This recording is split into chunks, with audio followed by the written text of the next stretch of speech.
Why the fuck did my thing just vibrate? That's a bit annoying. Oh, okay.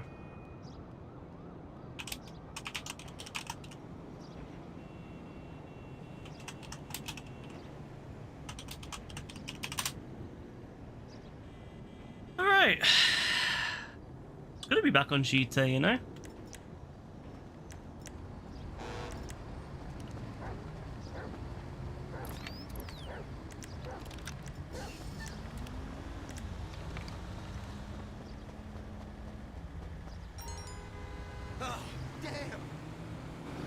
Madrazo hit, yeah? Fuck off. Madrazo ain't working for you, ain't your bitch. Why does Madrazo think I'm his bitch? Unless if there's like a... Is there like a, an award for it, maybe? If there is, then fair, I'll be his bitch, but...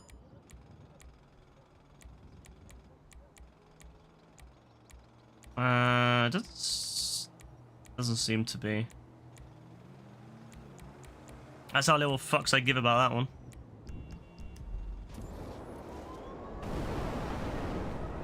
Oh. Hey, Kellen, what's up? We're gonna quickly do, we're gonna do a quick time trial, and then I'm gonna hop into this attack on whatever it's assault on AT-16. What the fuck it's called? I don't even know. We're gonna do it though.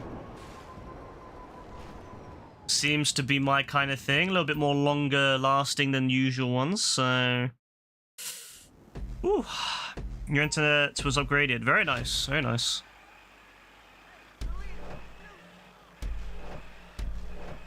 Alright, we're gonna... Fuck's sake. It's always weird coming back to this game, because I feel like my control over everything is really off. My muscle memory has been wiped. Ah, you fucker.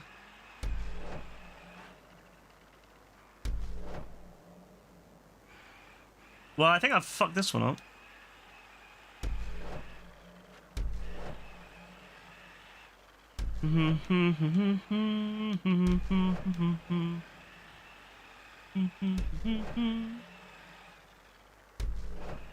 Anyway, it's just W car, yeah? Very nice. Very good, guys. Very good. I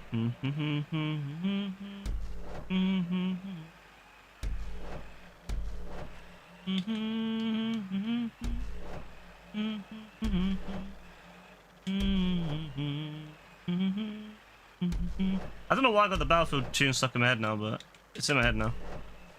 Fuck you, you fucking bastard. You... Ah, we're just gonna be off. RC car. Oh no, we're gonna still get it, even though I fucked it up that bad, yeah? Ha! Hey Abdullah, what you saying, bro? Yeah, he's on YouTube. Maybe he can't watch on Twitch because his internet's not capable.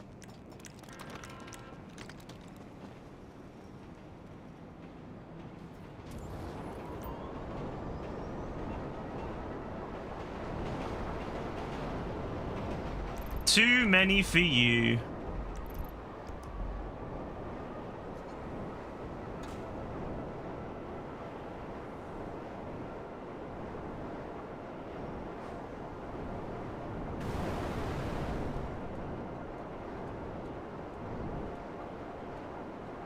You're trying to race your own account? What, so you can win? So you can win? Ah! Oh my days, guys, you're something else. You're like, oh no, I don't wanna win fair and square. Nah, fair enough though, I can't blame you.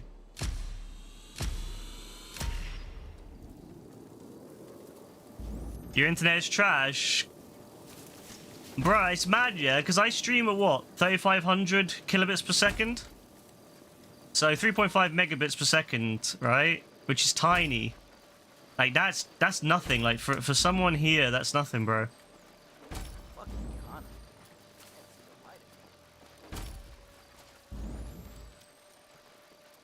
So bro has to watch on YouTube because of transcoding. Because YouTube provides transcoding with all their videos, whereas Twitch is cheap like that. If I get a new graphics card in the future, one of the ones that has AV1 encoding on it, I can... Twitch has released a new... something in their... for their service now where you can provide multiple versions of the same stream. So I could stream it, I could render it twice, I could encode it twice, you know, I could encode it, you know, 720p at 3500, and I could encode it again at 480 or something, 360 or whatever, like, I don't know, 1200 if that. Fuck you. I could also do, You got cataracts? I could also maybe even do a 1080p at 6000, which would be cool. I don't really like 1080p at 6000 because I don't think 6000 really offers enough. It's not really a high enough bitrate for... I mean, on AV1 though. Ooh, on AV1 though. On AV1, 6000 would be much, much, much nicer than on X264. Fuck, we're not making that one. Oh my god, bro. Oh my god, we just made it. That's crazy. Oh, that's great. Your mum was like, what the hell are you talking about when you said something about Ethernet? I mean, I imagine most people probably don't know what Ethernet is now. Even young people. Especially young people and old people.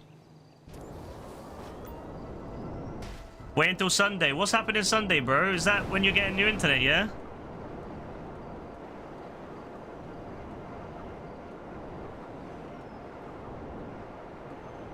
No, bro's 149, you know. AF's been working. He's been hard. He's been hard at work to level up. Look at him, bro. 149, yeah. All right, I see you, bro. Okay then. I see you, bro.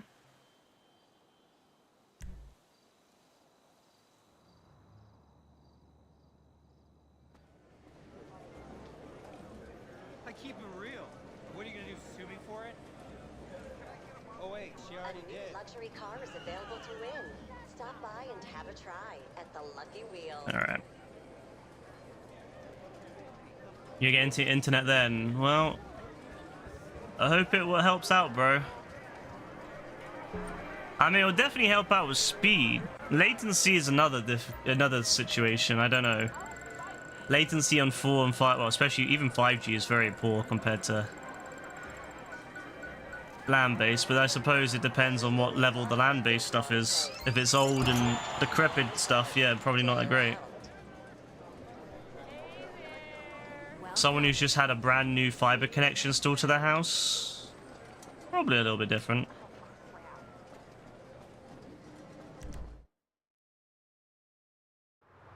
You're stuck, are you? You are stuck. Alright. So I've done the wheel, didn't win the car, don't care anyway because I don't give a fuck about the car, never have, never will. We can do time trials. 2 more time trials and I'll do it. Then I'm going to do the assault on Kaiparika. I'm going to do the time trials and do that. You've been grinding GTA for days. Yeah, I can see that, bro. 149, yeah? Good man. That's why you're a high level. I wouldn't say it's a high level, bro. I wouldn't say it's a high level, but I'd say it's a good level. I mean, you're done with the unlocking. You've unlocked everything that's level based now, so that's good. But bro's like, yeah, high level. Nah, I wouldn't say high level, bro. Like, you have to get to at least 300-400s before you're high level. At least. Although I'd say more like 500-600s is what I'd consider high level.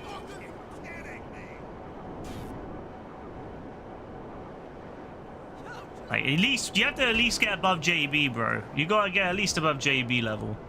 And you also gotta get above Gaz level. You can't be... You can't say you're high level until you're above Gaz and JB level. Like... what are we looking at here today? Akuchu, yeah? Can you help me sell coke? Bro! Why do you want me to waste my time selling fucking coke? That's what I do. That's what I do. I come on GTA just to sell coke, yeah? Dead.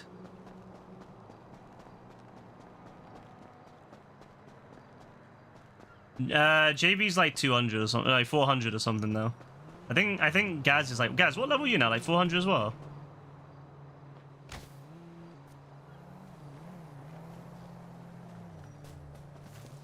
$127, fucking hell, that's the highest you've ever been, Gaz. I want to get the 1500 before GTA 6 comes out, but huh. I don't know, I've been in the 1400s for a long time because I just don't care anymore. Like, I went through the other ones, I remember hitting 1000, and I remember hitting like, you know, 1100, 1200, 1300 really quick, and then 1400 I hit that like 2 years ago, and I just haven't really got above it yet.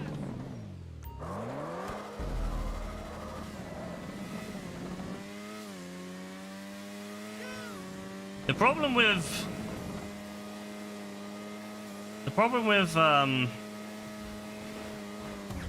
fuck.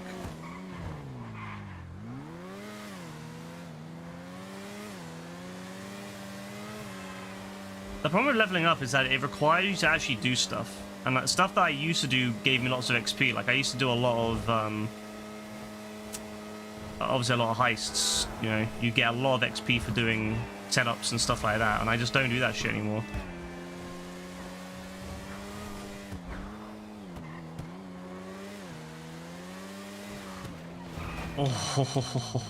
Oh, like, when do I ever do heists these days? I need to do Kaya Perico though. I need to get my my career page done. So I'm waiting for that to go on double again, because I ain't doing that until at least double, or at least 50% extra. Oh, don't hit that. Alright.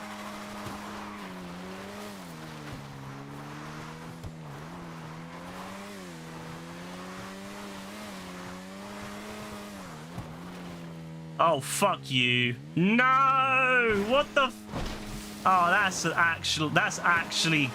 No, that's messed up. That's messed up, bro. How you gonna put me down here, bro? Like, how the hell am I supposed— I can't even get up there. I could if I had enough time, but...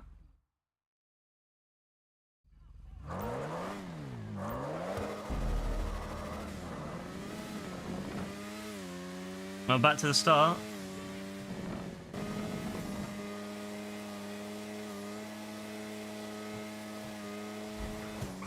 Oh, that was terrible. I was doing so well in the other one. This one I'm not done so well.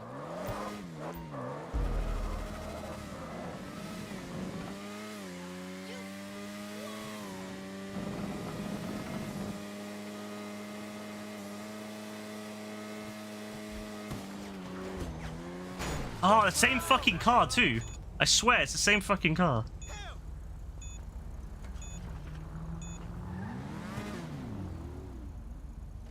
Your school's upload speed is 500 megabits per second. That's insane. I mean, not really though. Like for an organization, organizations will typically have huge, much faster connections that can handle a lot. Because obviously you're going to be dealing with lots of people utilizing your system. So you need to have, you know, your network needs to have a high upload and a high download, ideally, the highest you can get. And some organizations will have multiple entry and exit points. Well, entry, you know, network points.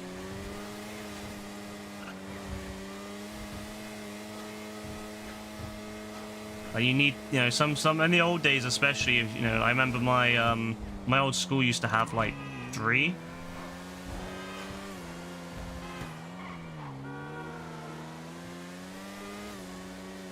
Mm-hmm.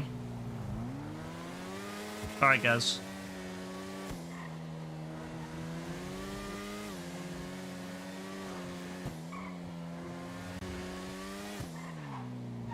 No worries, mate. Let's not crash this time. Oh my god, around that corner always happens. Of course you do. Yeah, I'm doing that right now.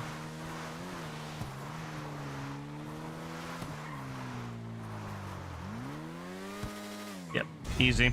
Should have done that the first time.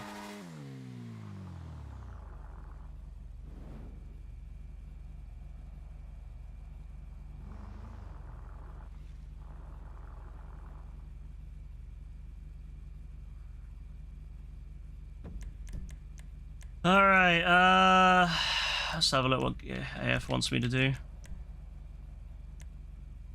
Oh yeah, very nice AF. I still can't believe AF like deleted his characters so you can switch to a female character. He was so desperate to be able to be a female character. I imagine with GTA 6, Rockstar will probably just let you change your character sex or gender, whatever, whenever you want. So that's what I imagine anyway. I can't imagine they'll be restrictive of it. Most games, it seems nowadays, doesn't really care.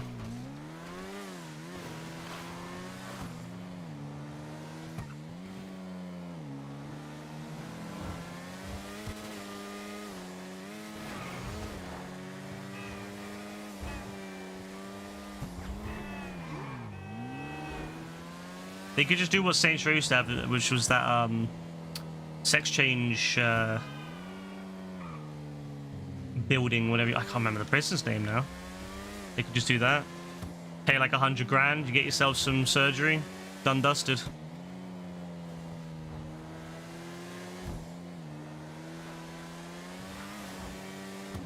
It'll be an easy way for them to make money, you know. I mean, they could just do what Saints Row, the remake or the reboot did, where they just made it so you don't have a gender or sex. You're just, you know, you're anything you want to be. You can have anything. You can have anything or everything. You can have a dick and a fucking tits, or you can have, you know, whatever you want. Like I mean, that also works. That also works. But at the same time, I don't know. I feel like people will make some monstrosities with that system on GTA. I don't want to imagine some of the fucking horror that will come out of that system. Everyone will run around with massive fucking jugs. Like, it'll be fucking mad. So, I don't know. I imagine at the very least they'll be easy to change between male and female whenever you want. Maybe for a small price. Maybe someone would be like, oh no, you can't do that because, you know, you're charging me money, yada yada yada. I'm like, but you know, like, I don't think Rockstar will care. Like, Rockstar wants to make money and they could charge. I mean, it's just like the real world, right? If you want to have changes, you gotta pay for it.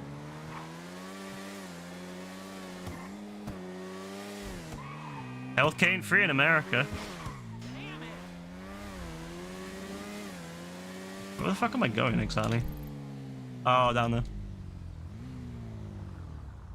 You make your character look like Karl Marx with big naturals.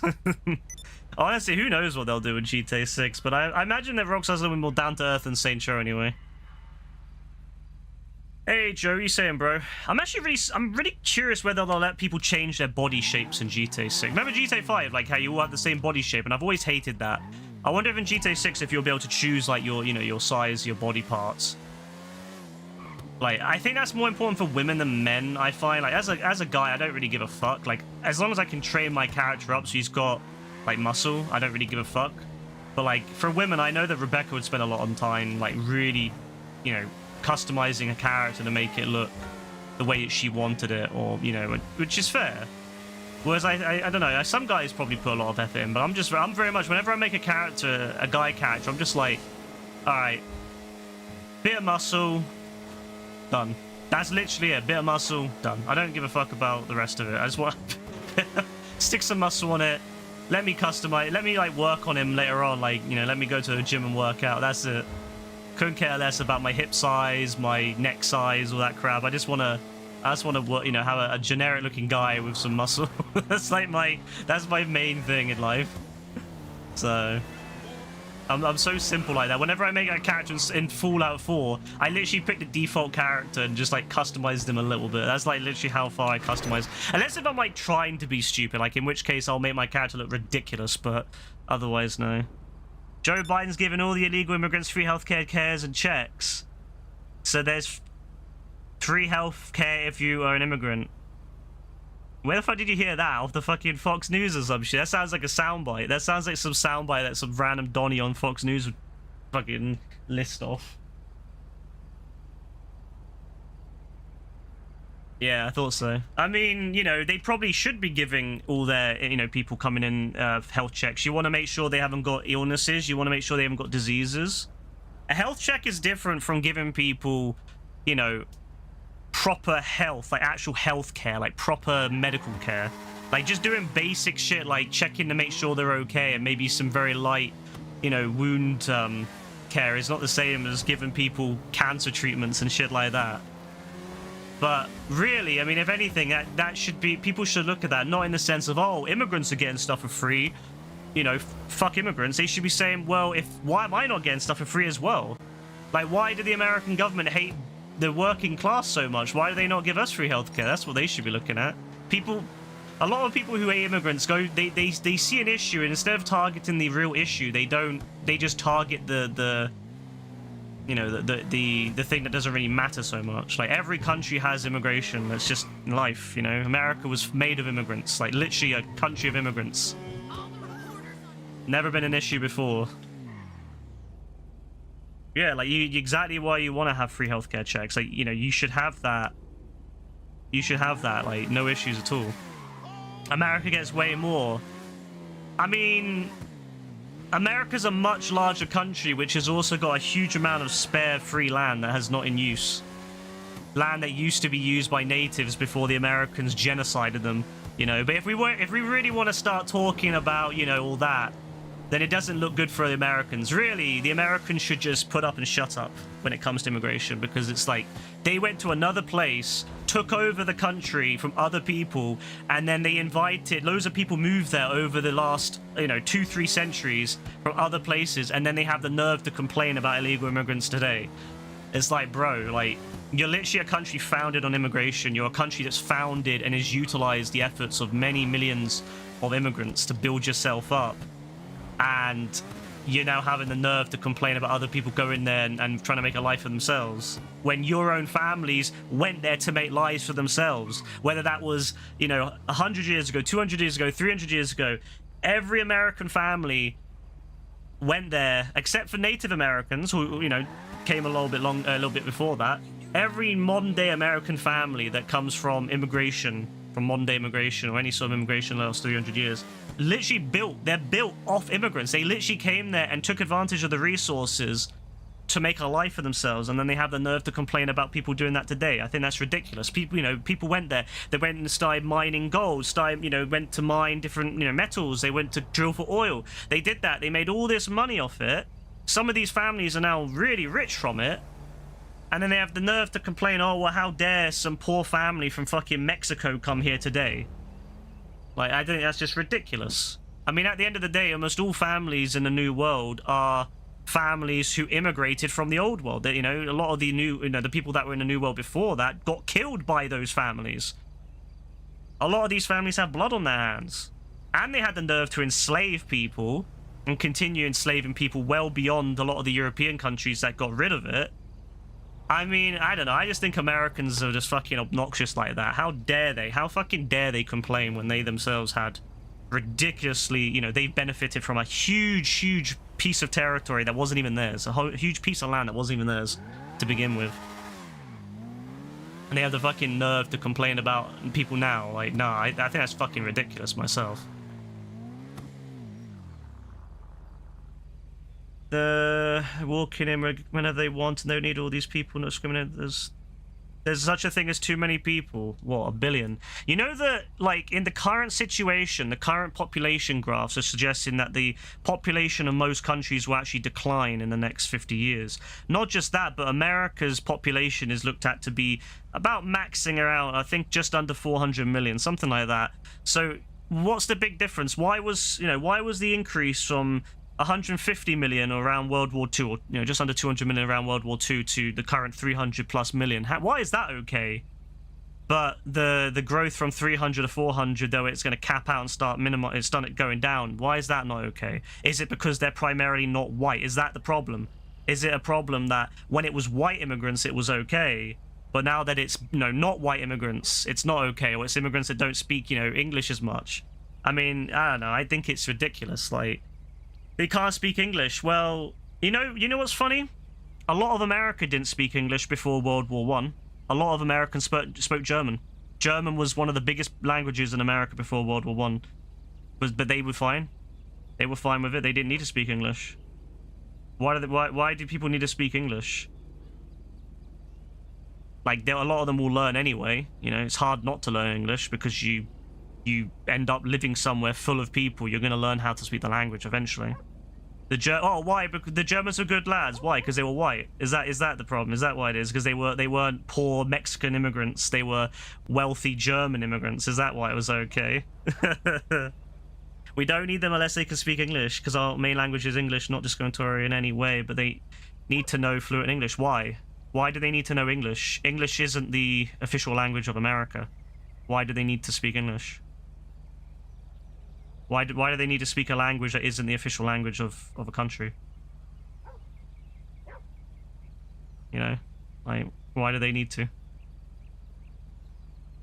I don't know, it just seems to me it's very much people look down on poor... Because almost everyone in America does. And you know that a lot of Americans didn't speak English once upon a time, and then it was something that they learned over time. Like, most people that move places will learn the language that they speak. You know that's how it works, right? Let's just be honest. Let's cut the bullshit. Basically, you just don't want these poor, non-fucking white, you know, immigrants coming to your country because they might change your culture a little bit. Is that basically? That's just to sum it up. You just don't want these people coming there because it will change your life in some negative way. It won't, but do you think it will? The vast majority of England... You know what's funny? Here's something that's really funny.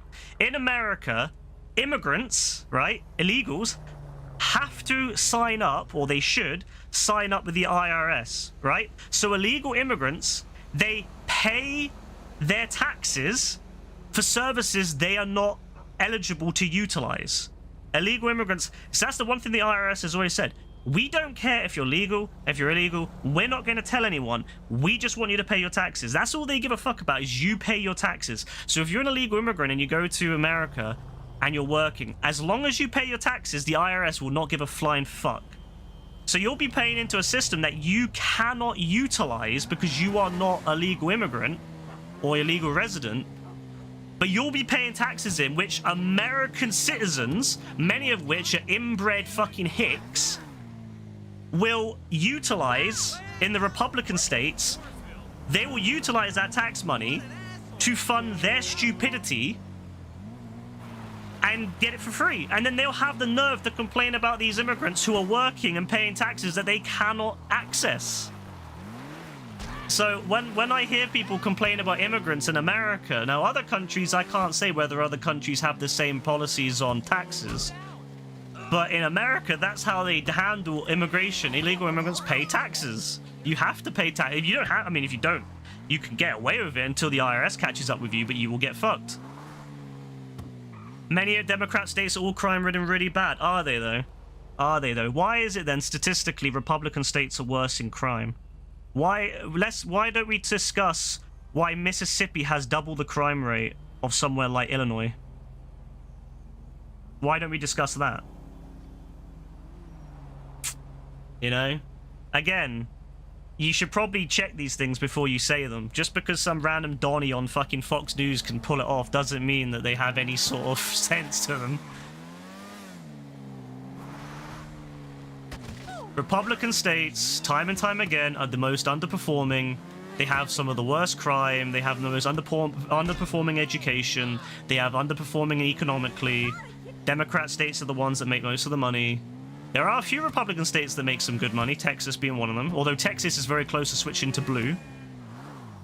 So, you know, when are we going to have that discussion? No, I just think it's ridiculous blaming all your woes and all that on immigration when a lot of the woes Americans have is because they're just, a lot of them are fucking inbred dumbass hicks. It's a simple fact. Like, not all Americans, but a lot of them are. You want me to turn on CNN or MSNBC? I mean, CNN and MSNBC are shit as well. I mean, I don't really want you watching anything that's parroting off shit for 24 hours a day. Anything that parrots off shit 24 hours a day, regardless of alignment, although CNN is not a left-wing news agency, no matter how much the fucking Republicans go on about it. Nothing that parrots shit 24 hours a day is a healthy thing. Anyone who sits in front of a TV watching the same shitty news system all day, 24 hours a day, needs to just you know, sit down and really think about their fucking sad sack of shit of lives. Like, who the fuck sits there and watches TV, news, you know, news systems, news channels, whatever, 24 hours? Like, why? Why do you need to watch any of that shit for that long? It's not healthy. Your dad said it was ran by Democrats. I mean, it's not doing a very good job if it was ran by Democrats, considering how much shit they parrot, a load of bollocks themselves. The amount of shit they were running against Joe Biden earlier this year, which was fucking hilarious.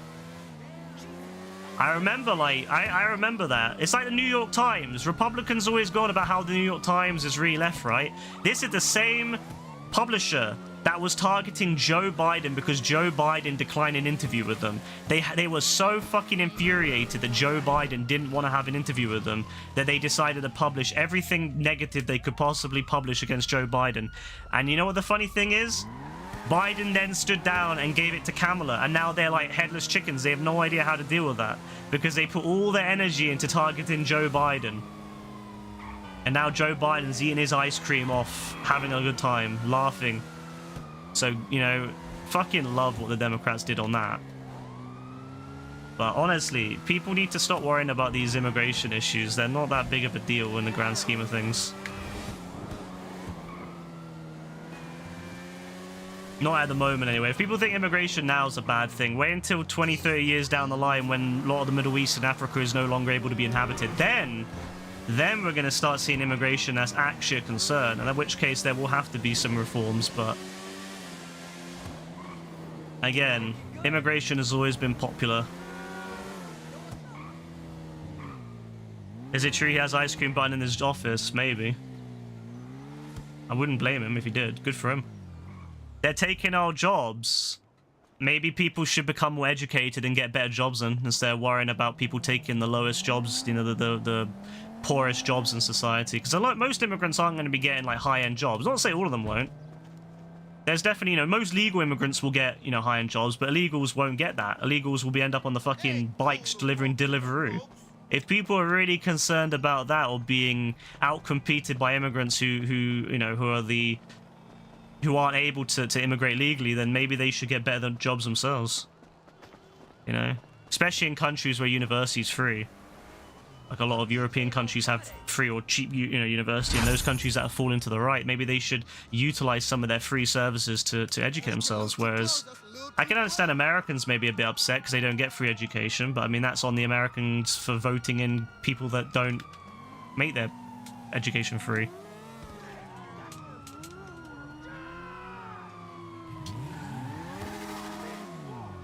But I mean, personally, for example, you know, I know that's something that people said here a lot. It's like, oh, you can't get English plumbers anymore. They're all Polish.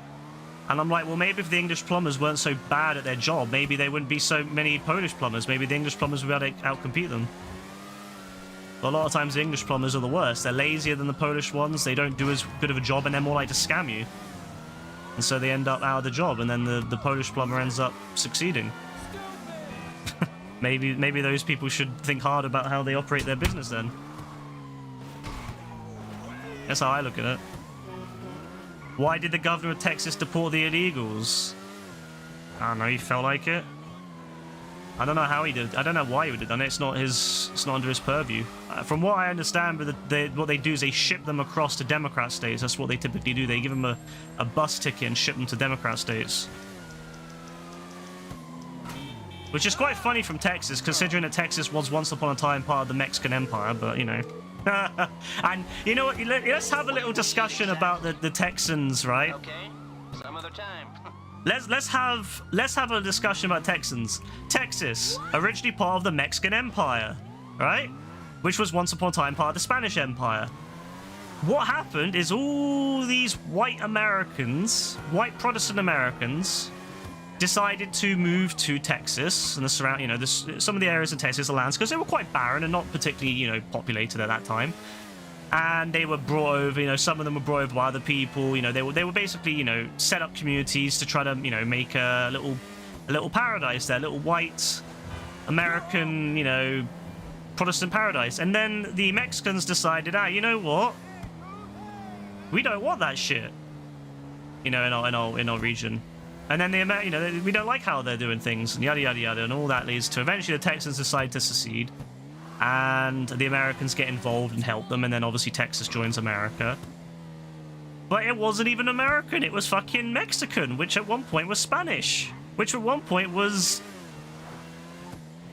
I'm not sure who owned that area. I know that the Aztecs obviously owned a lot of around, northern Mexico. I'm not sure who owned Texas, but there were probably some Native Americans up in Texas before the colonizers came and kicked them all out and or killed them.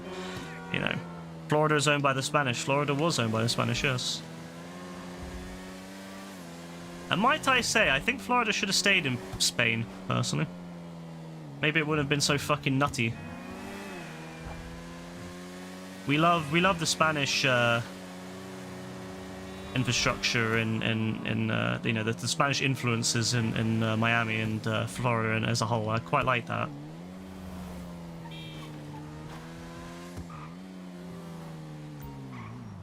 But too many people forget that a lot of the fact their lives are entirely built off the backs of others, other people's land, other people's sacrifices.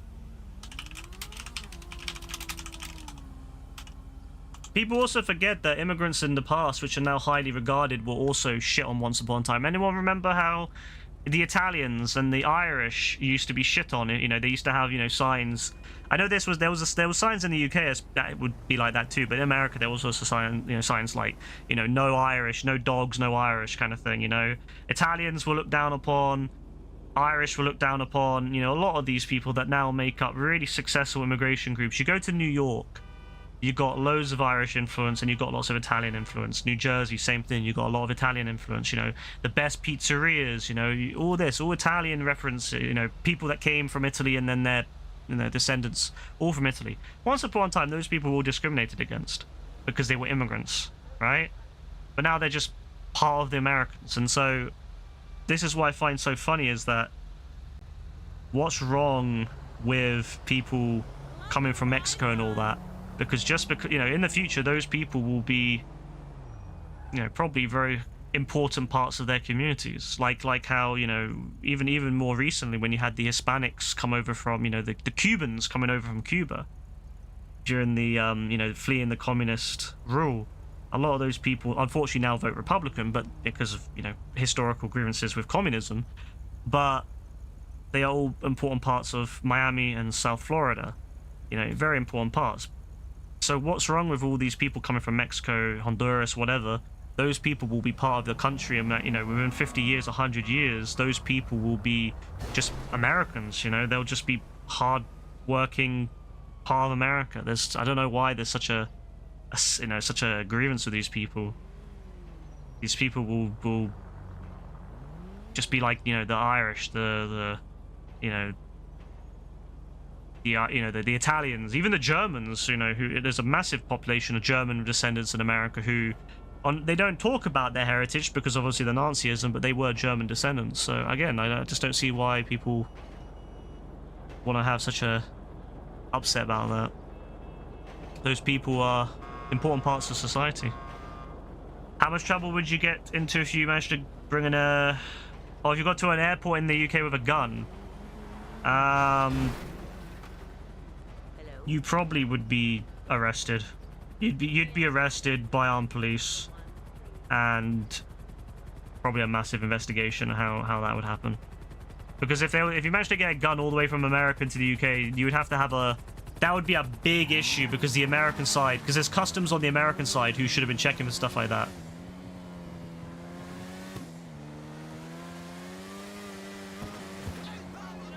It's like in the UK, if you're trying to go to America, there's American customs on the UK side checking to make sure you're not bringing anything or doing anything shady for the American side. When we're doing the new mode, we'll do it now, bro. I'm done with what I need to do.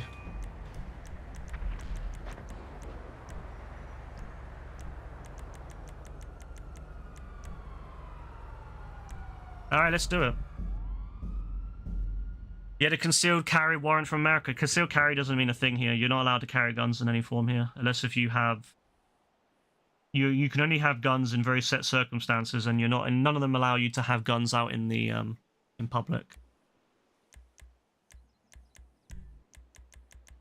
The only way they bring a gun in here is if it was probably you'd have to be pre-checked, pre-authorized, and it would have to meet the criteria of the country of the laws of this land.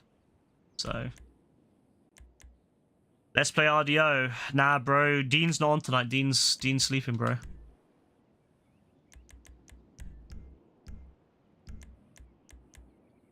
But yes, you'd have to have it all. Yes, well, it depends what kind of gun is it. If it's like a pistol, it has to be. Pistols have to be handguns under a certain size have to be disposed of in the UK. They have to be handed in and then they'll be melted down, or you have to get it deactivated. But it's quite a lot of work. Yeah. Some people do that. There was a big issue with. That was a big issue in the UK. Actually, was a lot of people were worried about like old historical guns. If you found one in your basement or whatever, or you ever have basements here, more like wine cellars if you're a fancy fucker. But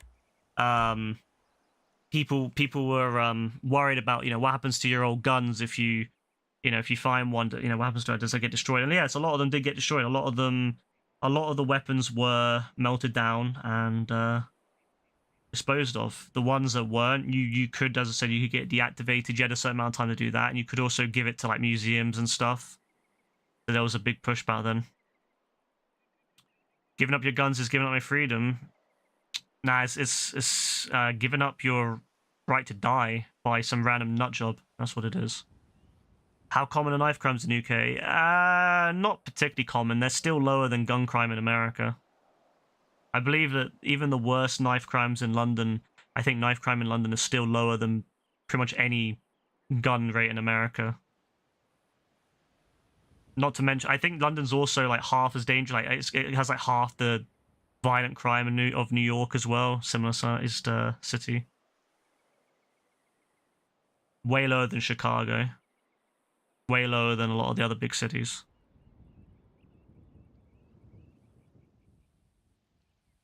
You think knife crime in New York? Yeah, I think. All right, no worries, guys. Yeah, I think knife crime in New York City, I believe, is also higher than London. Yeah. That's why I find it funny when there was any talk of knife crime and like when those children were killed a couple of weeks ago by that guy, and you had people like Elon Musk and all that lot saying, oh, if you had guns in Britain, you would have stopped that. And I was like, bro, like, if you had guns in the UK, then it would have just resulted in the guy shooting the kids instead of stabbing them, and he could have killed a lot more. Like, that's what I found so funny about that. Like, anyone who said, oh, if they had guns, then it wouldn't have happened. I'm like, bro, if he had a gun, he would have killed more. Like, we had people with guns shoot people before. We had a big issue with that. We had Dunblane, where a guy went into a school and shot a bunch of children with pistol. That's why we banned pistols. Or handguns, sorry. We had semi-automatic rifles, like proper, like like AR-15 type, AR-15 type automatic rifles, and semi-automatic rifles, and they got banned after a shooting in I think Hungerford, I think it was somewhere, I think down in the southwest. So. Yeah, there's definitely still guns in the UK. It's just very rare. The problem is that people don't want to use guns because if you get caught, even if you just get caught with a gun, you will face like mandatory minimums. I think it's something like 15 years or some shit. Like it's a long minimum. Like if you get caught with a gun, even if you don't kill anyone with it, even if you just get caught with it illegally, you will face a mandatory. It's long. Like. That's how they did it. Like, that's how they punish people with it. If you have a gun, you get punished. Like, there's no ifs, no buts. And it's designed that a lot of gang members, a lot of people who have guns, they won't risk using them because they don't want to, risk going to prison, basically. So a lot of people they will never use them. They'll keep them in storage or whatever. They won't only use them if it's absolutely last, resort. They won't use them for normal crimes because it's just not worth it. What are you saying? You're coming to tell you? No, you don't just do that. You would call the police. If you find a gun, the first thing you do is you call the police and you say to the police on a non-emergency number, you say, hello, I found a I found a gun in my house. I found an old gun, and I'd like you to come check it. And basically the police will come out, probably with an armed squad, and they will come and look at the gun, and if it's a real gun, they will take it and dispose of it. If it's a gun that is like, if it's just like a fake gun or something like that, it depends. Imitation firearms can also be held to certain like standards. So again, if it depends on it, there's multiple different laws that go back years. It depends how old the gun was. It depends on different things like that. If it's a gun from pre-modern day bullets, like if it's a gun that requires like black powder kind of thing, you know, like anything that, like, for example, you can legally own an old revolver, like an old revolver from pre-1970 1870s. You can have it. Anything that requires like an old type of ammo that they don't sell anymore, no one has anymore, sells anymore.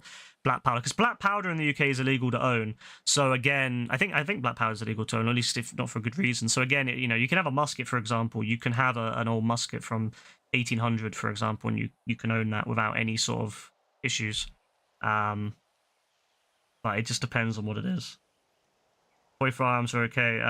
If you have it depends. If it's like an airsoft rifle or an airsoft gun, you can have an airsoft gun if it is multiple color. It has to be at least 2 tones. So you can have a blue and red airsoft rifle, for example, but you can't have a black one unless you have a good reason for it. So you have to be part of like an airsoft team or something like that, or it has to have been bought before the laws came in which required them to be 2-tone. So if you have like an airsoft rifle that's say pre 2000, I think 6 or something, you can keep that. But if you have if you get a new one, they won't sell it to you unless if it's like blue and red or something, or green and yellow or something. You know, something, it has to be a multiple color. Like the toy guns, orange tips. Yeah, you can do that. Alright guys, that's fine. You can get, I mean, I had a really good quality imitation. I had a really good revolver. Like, it was a really good metal, like, you don't get this state anymore, but it was a metal gun. It was a metal revolver with wood. It was like a proper imitation, you know. I bought that from a toy store back in, what, 2005, maybe 2004. They don't typically sell stuff like that now because, again, there's been issues with people where they'll be running around with a gun and the armed police will come out and, you know, do that. So typically you need to have your gun be different colors to avoid, you know, stuff like that. But yeah, if someone gets seen with any sort of like firearm that looks realistic, yes, you're probably going to get police called to you. And it will very likely be very possible to be armed police. So they always say, don't go into like public woods with imitation, like close, you know, black and gray imitation firearms, like airsoft and stuff, because it's possible that you'll be shot. You'll end up being caught by police, and obviously they're not going to know. If you aim the gun at them, they're not going to know that it's not a real gun from afar, and they might shoot you. So, you know, it's basically like, if you know, don't do that. Like, if you're carrying imitation, like anything like close to a real gun, make sure it's in a box and only use it in set places, which are, you can use it on private land, and you can use it in, like, you know, any sort of land that's like owned by like an airsoft company, for example. But don't just carry them around public. You know, it's just not a good idea. I mean, you could paint the tip of a real gun, but again, they'll that's why they typically come out for things like that. If they see a real looking gun somewhere, they will come out and investigate. I'm gonna go into a new session and see if that helps. But yeah, that's typically what. Yeah. This is why I don't play If anyone's ever wondered why I don't play GT Online as much anymore, it's because of this shit. It's so hard to get people to play these game modes, and unless if you have like say, when it used to be me, Dean, Yassine, Rebecca, and maybe a few other people, we could get enough people in the game to get the game started. But the problem is, if it's just 1 or 2 people, it's almost impossible to get any of these games started. It's so shit. Like, the matchmaking system on this game is so shit. It really is. And it's so hard because in any other game, you would just start the game and then people could join throughout the game. You can't do that in this game. If you don't join before the game starts, you can't join unless if you're on someone's friends list. So it makes it really, and it's really anti multiplayer. I don't know how Rockstar made a multiplayer game that is the most solo orientated and anti multiplayer game I've ever played. Like, you go on COD, you'll always be fine to get lobbies. You go on to, you know, Battlefield, you're always going to be fine. You go into Fortnite, you're always going to get lobbies. In this game, fuck, man, it's so hard. It's so hard to get lobbies, and then people are so impatient, so they join and they leave, and they join and they leave, and it just means that, like, a lot of the old modes I used to love doing, like what are they called? LTSs and stuff, I don't play them anymore. And there's no way to like join another LTS, like a custom mode. If you do a custom LTS, there's no way to set another one up when you're already in the lobby. So for example, it'd be cool as if you finish a game, and then at the end of it, it says select a new game mode. It should let you choose a custom one, the host to choose a custom one. And then that way you could keep going into different custom LTSs without having to restart. But whenever you want to switch from, say, RPGs versus Insurgent to RPGs versus bowling, you have to like leave, go back to free roam, set up a new one, and then trying to get. It's so fucking hard, man.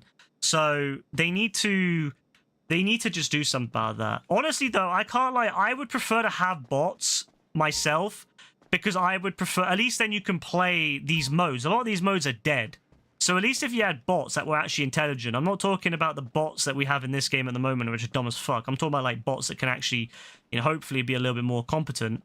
I would actually be up for that, because it means that you can fill the games up a bit. Like, not every game mode needs, like, you know, real players to be good. Like, I would love to play RPGs versus bowling with bots, for example, as long as you can customize them so they're not just like fucking either aimbot gods or absolute shit. You know what I mean? Like, it needs to be somewhere in the middle. So I would be fine with that. But the problem with this game is that they just don't care, like, to improve it. And so, yeah, you get all these issues where a lot of these modes are just dead because the matchmaking's so shit.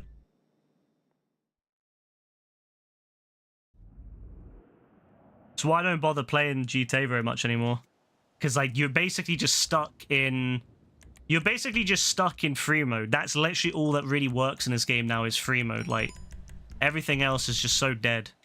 You go into these modes, they're dead. And races are the only thing that have some level of player base, but again, they're just like dead. They've made like free roam so, I don't know, so enticing. They also need to increase the amount of money you can get from these modes. Like, that's another thing that would really push people to play them, is increasing the amount of money, because the money is so shit for a lot of these modes. Like, if you could make, I don't know, let's say 100 grand for like 10 minutes, people probably would play these a lot more.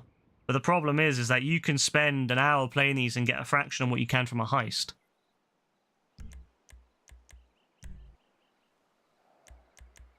I just don't, you know what? It's just something, it goes back to how I said it when GTA 5 came out, GTA Online came out. I said that I didn't like the online at first.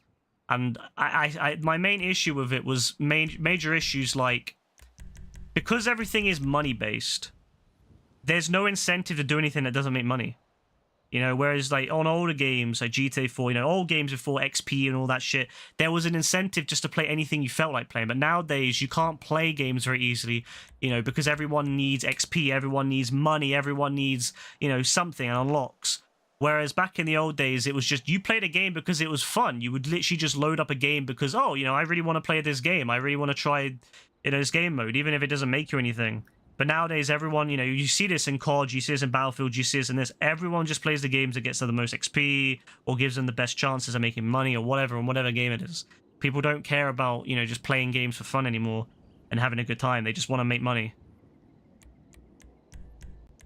Exactly, guys. Yeah. So it just kind of sucks. I feel like modern day gaming has just become...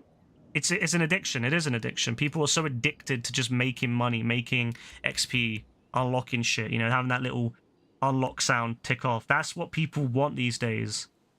And I hate it. I hate it so much. You know, my best memories are back in the day playing, you know, Resistance Fall of Man and games like that, where there was XP, but it didn't really matter. It just gave you some basic cosmetics and that was it. You know, nowadays everything is so fucking, you know, you have to grind and make stuff. Yeah, it just sucks. So I miss the old days. Can you read me a bedtime story, please? There once was a man who liked mac and cheese. He had a mac and cheese. He choked on it. He died. The end.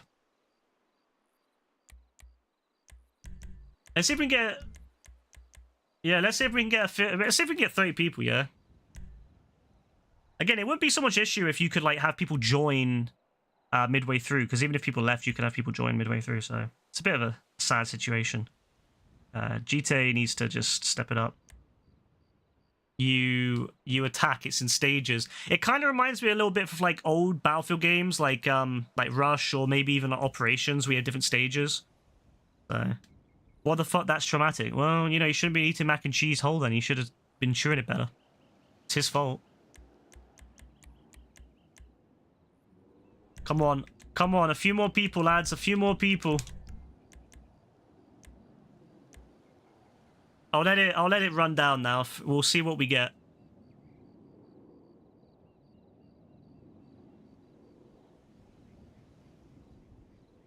Come on, a few more people. Come on. Yeah. That's what we're talking. It's filling out nicely. It is, yeah. This is looking good. See, this is what I'm talking about. This is what it used to be like on GTA. But yeah, they fucked it so bad recently. I'm hoping with GTA 6 they redesign the matchmaking, but the only issue is that they might take away host control, and I don't like that because then you get what we had in Red Dead, where there was like no customization on any of the modes, and all the modes were basically just shit. Like they were just shit running around shooting people. There was no like complexities, nothing.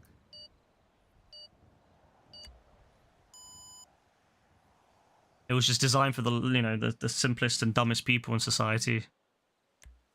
Hopefully. 29 out of 30. We'll take it. We'll take 29 out of 30. I don't want to wait any longer in case people left. You know what I mean? Alright, this is feeling a little bit old. This will feel a little bit more like the old school. Let's go. Let's say if the game doesn't crash or something go wrong with my loading. Fuck's sake. I always get worried when it's like... Whenever it says launching session, I'm always so worried about it. Because I'm just like, oh no, is it going to crash? Is it going to crash? Is it going to crash? Is it going to error out, you know? We only needed one. Bro, I tell you this now, if we had waited for 30, someone would have left. People will leave anyway. Oh, oh yeah, good. We got a good team here. We got a good team. Ooh, service car. Oh, cool. Of course you need service. The thing is, why would anyone not use that? Because like the other ones have, because of auto aim, these two are basically shit. Like both of these are shit. The only thing that works in auto aim lobbies is anything that has long range auto aim. Like they need to nerf auto aim or like get rid of auto aim if it's gonna be better. Like the balance, it's like with a lot of the LTS modes and stuff, and a lot of the adversary modes, they're really unbalanced because of the weapon choices. Is this new? Yes, it came out today. Like that mode where you have to drive around with quad bikes shooting people's people on the ground. People on the ground have auto aim, people on the quad bike don't. So the quad bikes get mowed down by the people on the ground. It was such a bad design. Oh yeah, with defense, yeah. Let's go. What weapons do they have? Where they're rockets? Are there no rockets in this?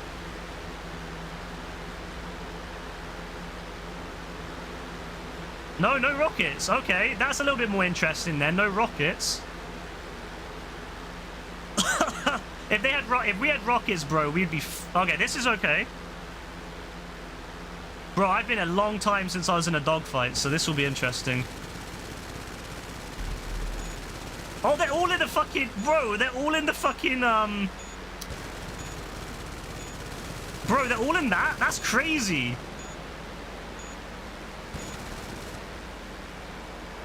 Oh, I missed it. Fuck me, I'm dead. Wait, if you're dead? Oh, we have to wait for the respawn. Oh, that's cool. Yeah, this is okay. This is cool. This is cool. We have wait. So we have real army on the ground too, like as bots. That's cool. That's cool. That's cool. Okay, that's okay. This is interesting. This is interesting. Okay. We have. Nah, yeah, guys, you're aiming for the planes and defend this stuff. We have to defend the stuff on the ground. Bro, okay, this is interesting. I'm getting off this bike though, because this bike is death.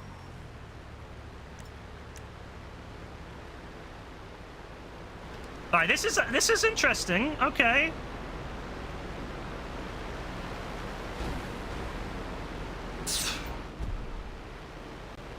Bollocks.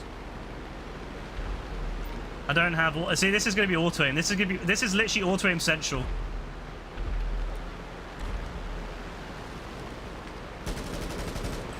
Yeah, it's literally going to be auto-aim central.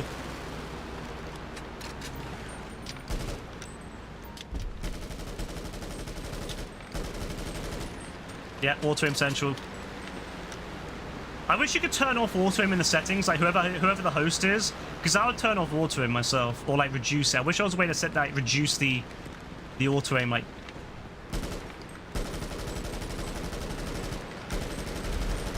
Yeah, guys. I can't lie to it, it's fucking hard to aim with this thing.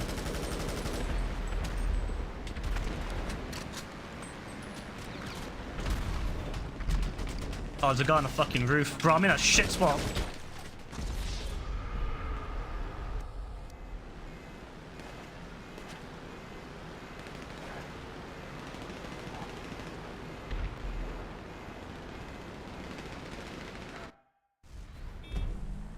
Alright, let's go.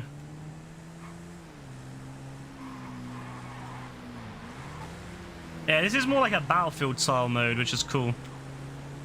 But again, the auto-aim just ruins everything. The lack of aim assist. The problem is, there's either auto-aim or nothing. There's no middle ground. Like, there should be aim assist, but there's nothing in the middle. Like, it's just auto-aim or death. Like... Alright, they've managed to win a couple. Alright, we're gonna just hold it here.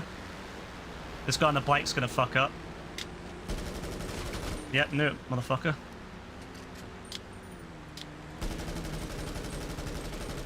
That guy got through. Bad on me.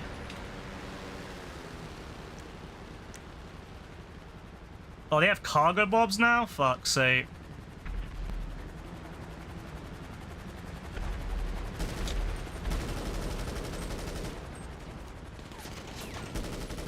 Played yourself, bro. You should have stayed in cover.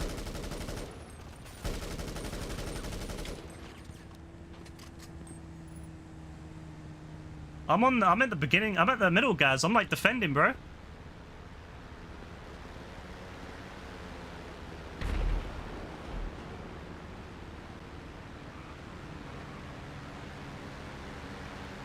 Bro, I don't know what's going on over here, but... Is bro gonna come over?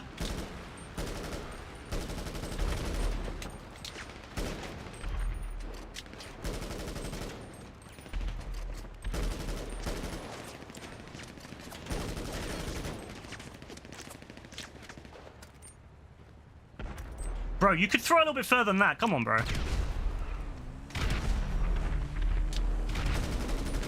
Well, I locked onto the wrong guy, but it's fine. I hope GTA 6 just goes down to aim assist, because like I feel like auto-aim now is just a bit too strong, and I feel like aim assist is probably better. Something like more like the Battlefield and Call of Duty games, where aim assist is pretty strong, but it's not like over the top. You know, it's not just like instant lock on. It's like, you know, you actually have to... you know, aim a little bit. I think that'll probably be the best improvement over this current one. It may not be perfect, but it would be a lot better. Ow.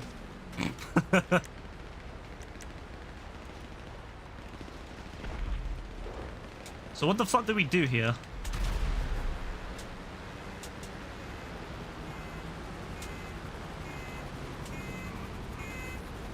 How the fuck do we disarm?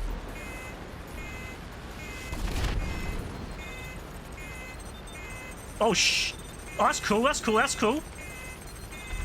Bro, shoot him! Oh my god, there was a guy right there! And he didn't shoot him! Oh my god, bro.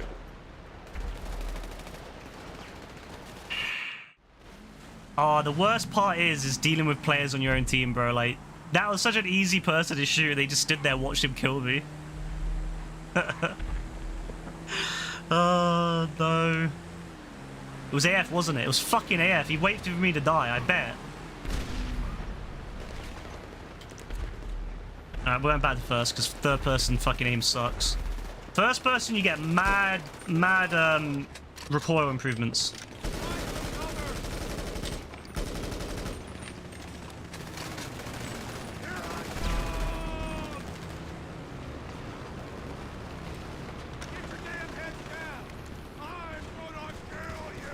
I mean, you can go free aim and everything. You can go into free aim lobbies. It's just that free aim on this game sucks because of how, like, hard everything is to hit. Like, free aim on controller is not fun.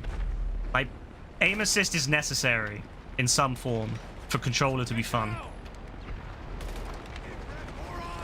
It just doesn't need to be this much. Like Call of Duty Battlefield have aim assist, and if you didn't have aim assist, you'd be completely fucked against a PC player, for example, in those games.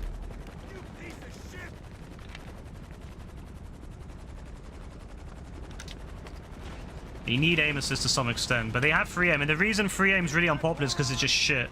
Like, really is shit to play on PC, on console with free aim. Like, mouse and keyboard, sure, like, I don't mind. I like playing free aim and mouse and keyboard, but fuck on PC, bro. Fuck on controller, even. Wait, is there an orbital cannon over here? What the fuck is this? What is this?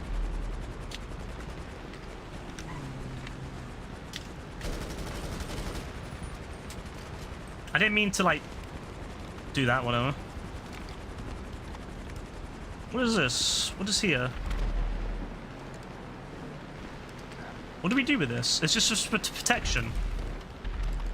I wish I could point, like, where to go. Because there's someone over here. There's someone over here with me, but, like, I can't point. I can't, like, let people know there's someone here.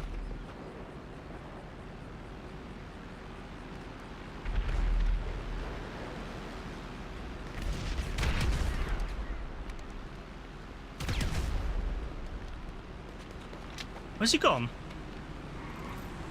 Where's he gone? Bro was right there. Oh, we gotta go for B, go for B, go for B.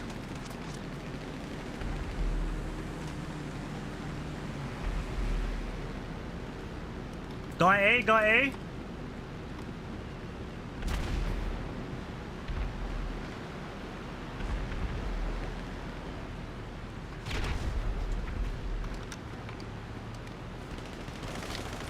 This is the most Battlefield-like experience in GTA so far, which is quite fun, actually.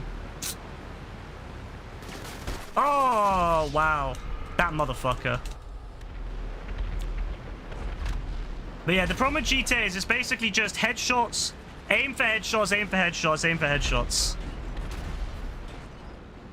There's no incentive to shoot any other body parts. I think that what would be good is if you had, like, more health.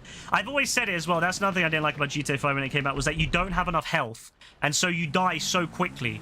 Whereas I feel that Red Dead did it better, where you had a little bit more health. And so getting shot in the arms and stuff actually meant that you could survive and then, like, kind of come back from that. Whereas, yeah, in this, it's just very much like, hey, you know, like, you're dead, pretty much. Like, you get seen, you're dead. You know, you get seen, your head, you're dead. And you're stuck in some animation, you're dead. Like, it sucks.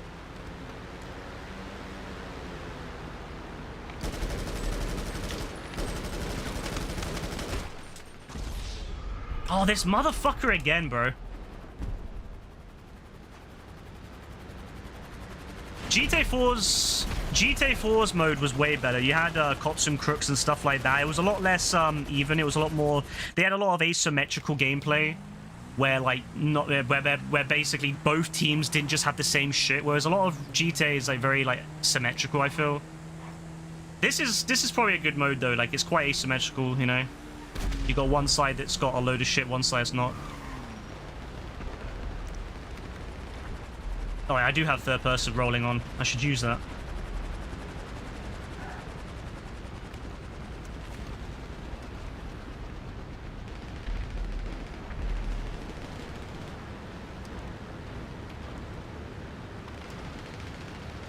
All right, guys.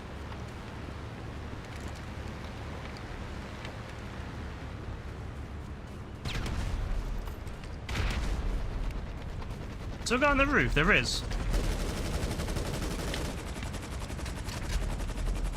But yeah, Cops and Crooks was like one of the best modes that ever got like released in GTA 4, and it's an absolute fucking like crime that they never made it for GTA 5.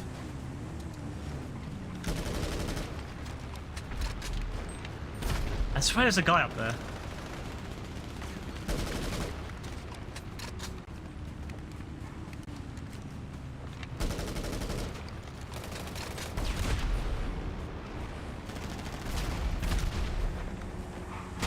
Oh my god, where the fuck did you come from? Oh, it was my own teammate. Oh, what a donut. What a fucking donut. My own teammate hit me. I could have got that kill.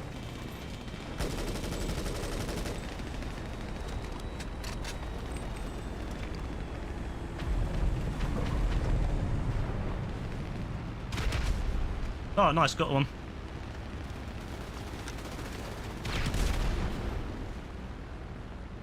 Honestly, Cops and Crooks would have been like one of the best modes. Like, people don't realize how good Cops and Crooks was. Like, anyone who played GTA 4 remembers. That shit was hot. Like, it was hot.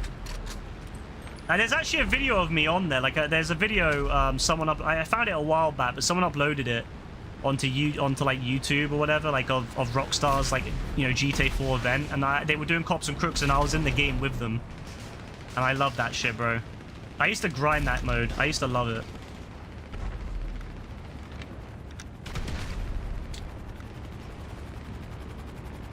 Like, it was just perfect.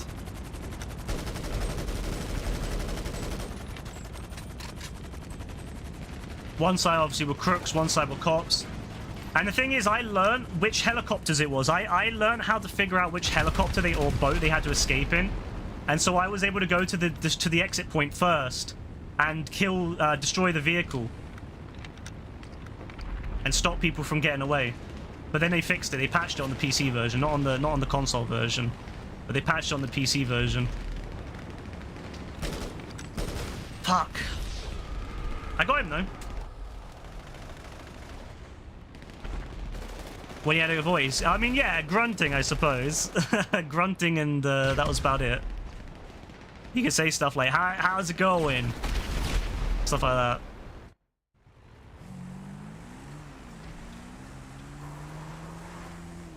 Is AF... No, AF's still here. AF's still here. I was gonna say, is AF gone? No, AF's still here. I'm gonna die on this bike, I can already tell. Yeah, fucking hate the auto aim in this game, bro. Like, how is that fair, bro? Someone on the ground with auto aim can just shoot you off the bike, and there's nothing you can do because of the fucking shit auto aim on the ground. It's like how is that balance, Rockstar? Like, how have you in 10 plus years not fixed that imbalance? Where like someone can just fucking shoot you off a bike or shoot you out of a car, and there's nothing that you can do. Like, I have to go that way, because if you go the other way, I'll just be insta-killed by whoever's over there. Like, it's so ground-orientated. You cannot risk going up on a bike or anything, because you'll just die. You can't. There's no way to dodge. Fucking sniper rifle, prick. Like, what the fuck are you supposed to do? You go around the back, you get shot by people on auto-aim. You go through the front, you get shot by people with snipers. Like, what the fuck do you do in that situation? You're basically just fucked. Yay, we won. That's good money, though, to be fair. I know it's double, but still. Headshots shouldn't be one shot. If I was wearing a helmet, it wouldn't be, but I mean, I was injured, though, as well, to be fair. This mode sucks. Bro, how does it suck? Oh, I was joint first for that one. Nice. I got more deaths, though. I was a bit shit on that. I was getting killed too much by people rolling. That's very bad for like, to be fair. That is very... I wish though it would switch to attackers, because I would like to have been on the attackers side to see how that fares. The fact it doesn't automatically switch to attackers is really stupid. Like, afterwards, like, it should be like, oh, whoever wins gets sent to the other side, and then you get to play on the attackers. That would be cool. No, I enjoyed that, to be fair. That's probably one of the better modes they've released. You enjoy it, Gaz? Good. Hopefully. No, I enjoyed that, to be fair. No, honestly, I really enjoyed that. That is very much like how I prefer games. I hate these like small, shitty, like deathmatch style modes that like everyone's kind of gone to since COD became popular. Like I prefer these big, like, kind of multi, you know, like with objectives and multiple, you know, like stages. I think that's cool. It would have been cool to get to the ship, though, because the next stage, if they had beaten us on that one, the next stage would have been then attacking us on the ship. I believe. So because they didn't manage to get to that stage, we won, we beat them, so, you know, it ended. But it would have been cool to see what it would have been like on the ship, like them attacking us on the ship. That would have been really, really cool. In my opinion, I think that would have been great.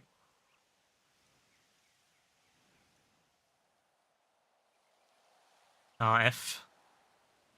I'm sure you'll win it again, guys. It is, honestly, it's very much like my kind of thing. Maybe, guys, maybe. I can't say for sure. Alright, sounds good.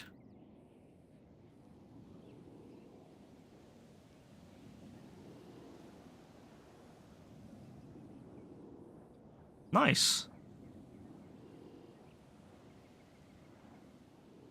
I think because it's a large because it's quite a large game with lots of people, it's not so bad. You're less likely to come into like groups of like smaller game modes. You're like that. If you get into a game mode which is say a 5v5, if you're going against a team of tryhards, you're fucked. Like if there's like a 4 or 5 of them are tryhards, you're just not gonna have a good time. But in a game like this, there's a little bit more balance because it's bigger. But yeah, the auto aim needs to be gone in GTA 6. They need to switch to aim assist. Because this is an aim assist. Like this in this game, this is not aim assist in the slightest, because it's auto, it just locks on. You press a button, it locks on directly to them. The only difficult part of this is you have to flick the analog stick up so you can get a headshot. That's the only difficult part of GTA Online, is you have to flick the analog stick up. Again, I'm on defenders. I'm really annoyed about that. So yeah, guys, I might see you tomorrow. Alright, guys. Sounds good. Bye. Yeah, it just needs to be like aim assist. Like, it just needs to be like, you know, any modern day game. You go COD, you go, you know, you go on COD, you go on Battlefield, you go on anything like that. It's all the same thing. It's like, you know, it's... Because it's third person, it can't be like COD. Oh, it can be like COD. There's no reason at all why it can't be like COD. I mean, it's aim assist. You know, aim assist is a similar. It doesn't matter what you know, we're first or third. It's the same thing. It's aim assist. And you have to remember, GTA also has a first person mode as well now, so it doesn't really matter. It just needs to be aim assist. That's all. It doesn't matter what, you know, perspective it's in.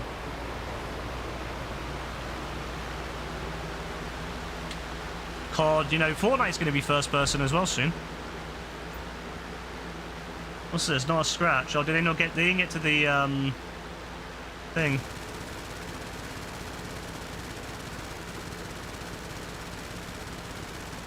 So I guess we could maybe take this thing out. AF's like, yeah, you versus me now. I hate how it puts like crew members on different teams. By the way,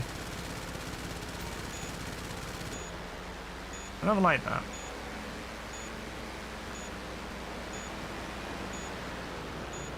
Oh, it's AF!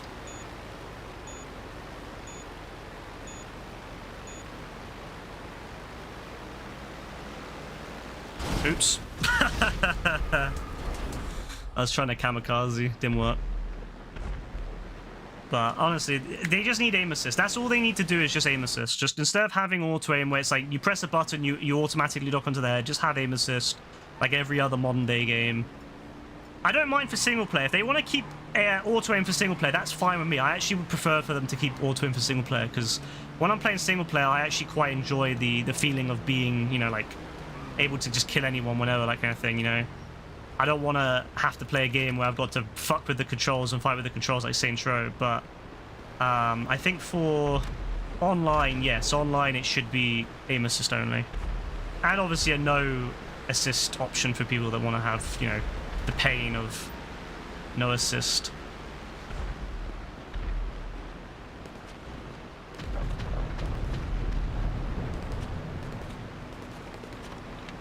No, don't go down that side, because that fucks it up more.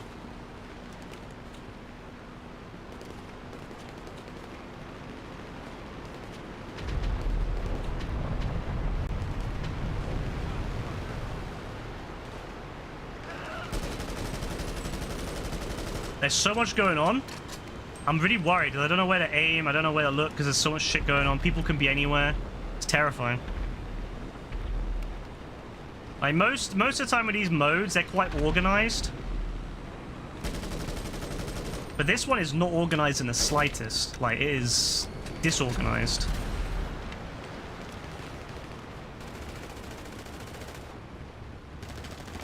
Go on, get his ass, bro. Oh, good stuff, good stuff, good stuff, good. Oh, no, not that BS one-hit thing. Ah, I hate that shit so much, man. Like, you just get one shot and there's nothing you can do about it. It's fucking stupid, man. The fucking AI is dumb as fuck. You see them standing there, like, looking away. Ah.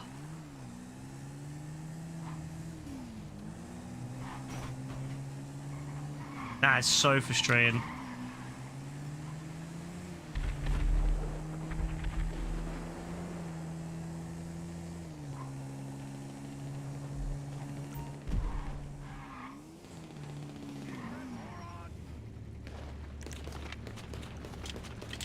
Oh my god, this is not good. I can't even get over. There's so many of them. If I go over them, I'm dead. If I go over them, I'm dead. Like, there's...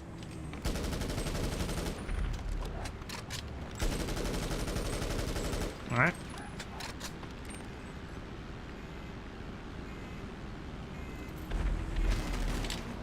Oh, I thought that guy who was going to drive... I thought he was going to drive into me, so I kind of just stood there and took it, but then obviously he didn't run into me in the end.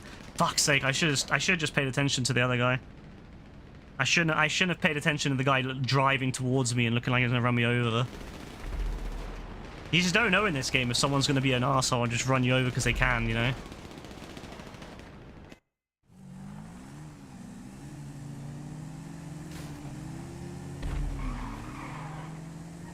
People in this game just are scum.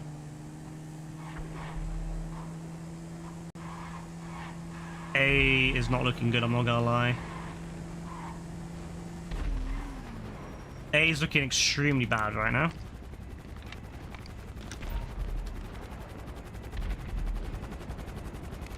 I think A is doomed, in my opinion.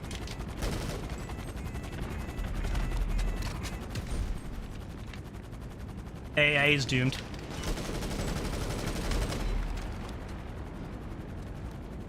Oh, got AF, nice. Is there healing? Yeah, there is healing, good. Also, we need to get rid of snacks, because some people just spam snacks when they're, like, playing the game constantly. Spam snacks. Which is just shit. It just sucks for everyone else who's... Oh, you can respawn your bike, that's cool.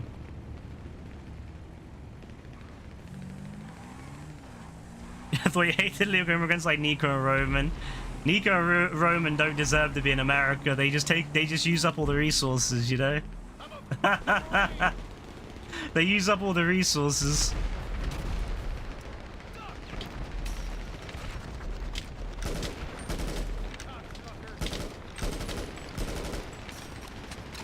Bro, this is not looking good.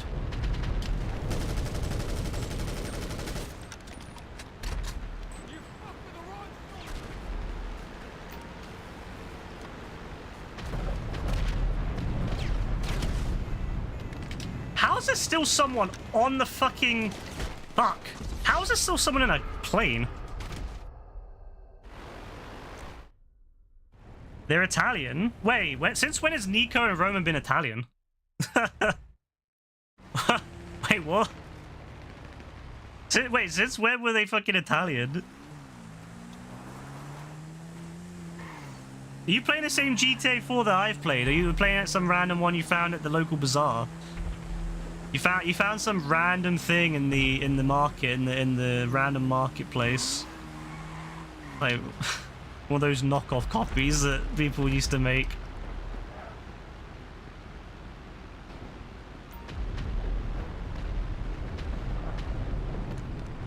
Oh, so the cargo bomb allows you to respawn. That's very Battlefield-esque, you know. That's actually super Battlefield-esque. I'm not gonna lie. I really like that.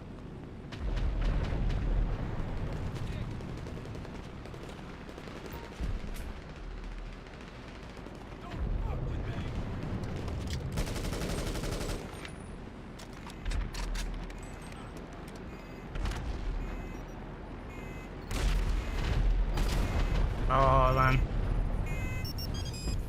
Good stuff, good stuff, good stuff. This makes me want to play Battlefield. Like, I actually want to get back on 2042. I know it sucks, but, like, I want to get back on it now. I actually really enjoy this. Hey, Matty, what's up, man? Yeah, bro, actually, I'm going to get back on there after tonight. After this, I'm hopping back in. I don't care. Just like the old days. Oh my god, bro. Oh, I have an RPG? Since when?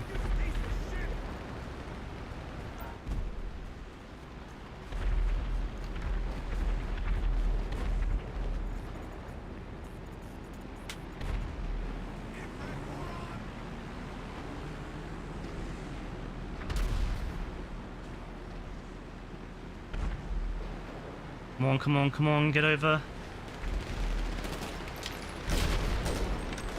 Oh, I'm not happy about that. I don't like the position. I'm gonna come over here, behind the wall.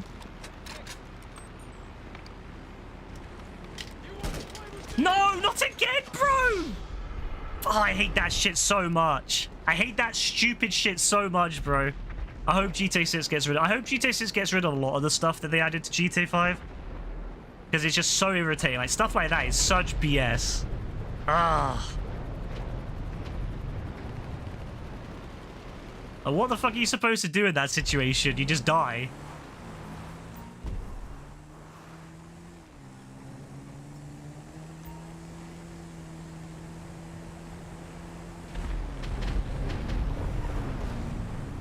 I don't want to go too far, though, so that's fine. Yeah, that's better.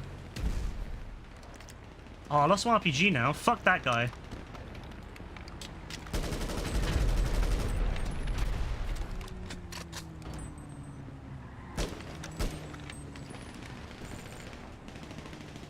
Wait, someone's got a... Did I hear an up and atomizer? Fuck you, man. I heard up an atomizer. Does someone have one? Because I don't know how he got one, unless if it was like a secret up and atomizer that spawns, or he, you know, glitched one in. Oh, we're fucked. Yeah, we're fucked.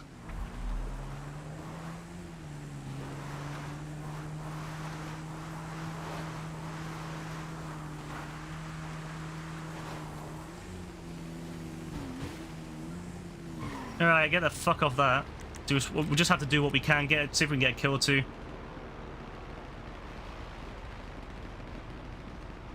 Yeah, no cover though, it really worries me.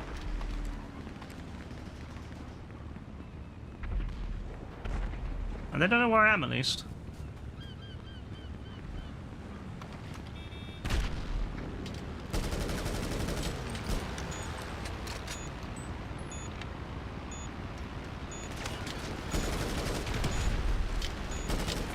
Ah, well, I got two.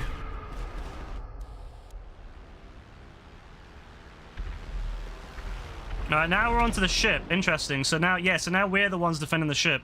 That's cool. That's cool. I like this mode. I think it's fun. Although everyone's leaving, so that's fun. Yeah, everyone's just like, yeah, we've lost, so let's just leave. Although a lot of people are just dead, so maybe they're still there. Wait, how many? No, we still got loads of people. They just died. That's why. I was gonna say. I was gonna say if they left, I'd have been pissed.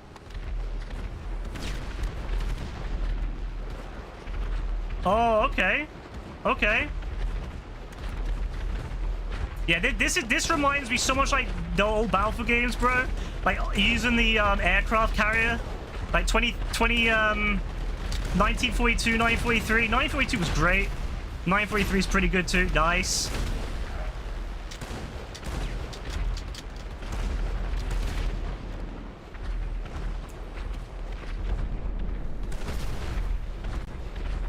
.943 was a great game.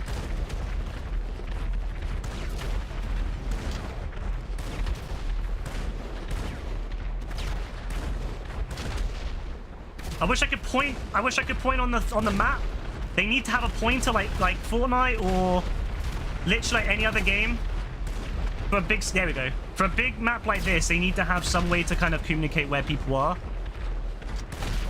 No, don't try it, bro.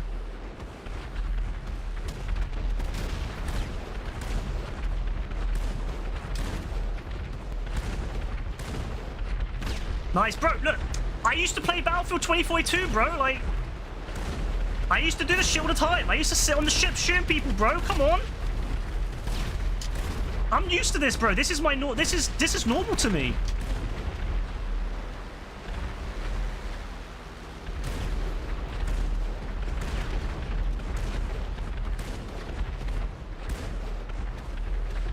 This is my kind of thing.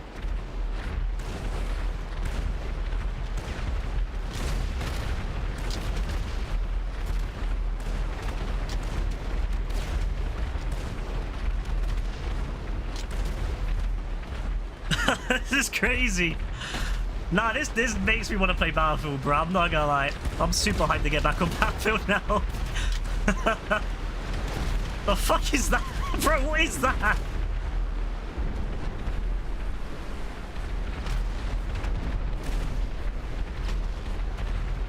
Bro, what the hell? No, he pulled me out, bro! How? Why can you pull each other out? Get the fuck off. Dylan? Nah, how can you pull people out of that? That's so stupid. That's like Bad Company 1, because in Bad Company 1 there was, you could blow people up on your own team, so people used to sit in the artillery, and then some motherfucker on your own team would kill them because they wanted to be in the artillery seat.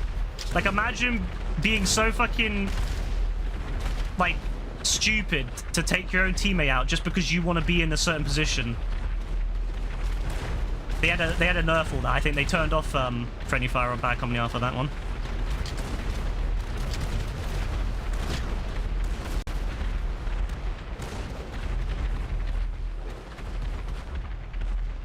Yeah, someone crashed that big ass plane into us. That shit would be hilarious.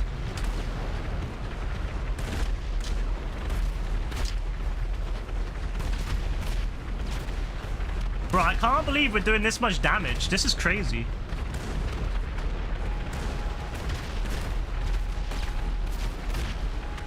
Now, this shit is fucking crazy.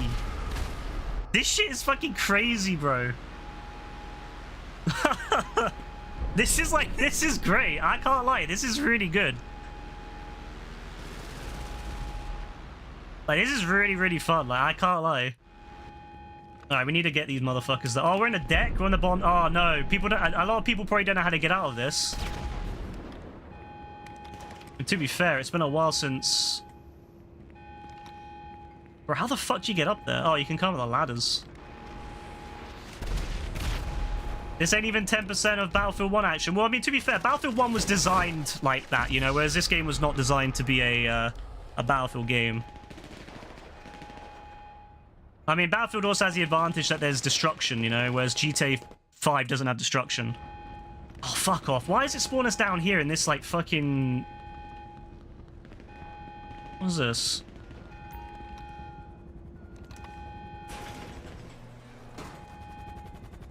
I can't lie. I feel like... Well, how the fuck is that helpful?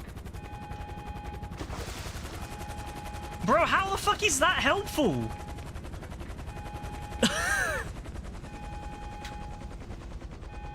Oh, how the... That's such a dumb... Alright, fair enough. So you don't... The only way out that I remember is up this way. For fuck's sake. I guess you can count the ladders, but the problem is people will just camp the ladders and shoot you if you got there. Oh no, it's that... Wait. Fucking hell, which side is it? Yeah, I don't want to go up that way because you just die. Oh, it's over here, it's over here, it's over here. Nah, bro, the spawning in this second section is so dumb, though. Like, spawning us in the bottom of the ship, that is so stupid. Like, they have the advantage now. They're at the top of the fucking... Oh my god, bro. It was over there.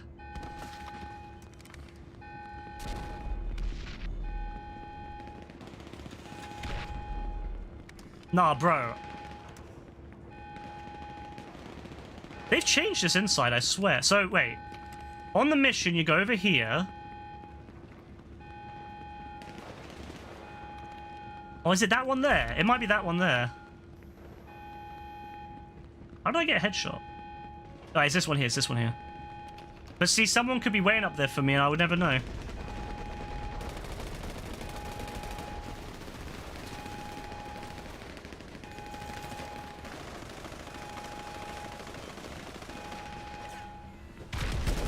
Yeah, fuck you, GTA.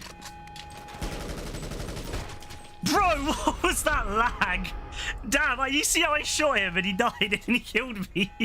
No, AM is actually a fucking menace, bro, because his lag is so bad that you get killed after he dies. Oh, well, we gave it our best, but... Wait, what? Wait, what's happening now? Wait.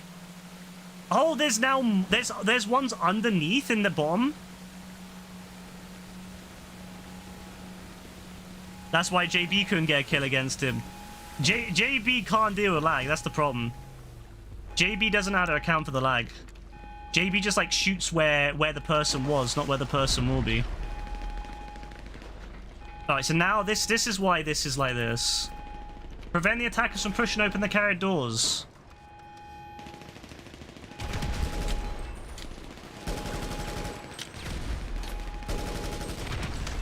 Bro!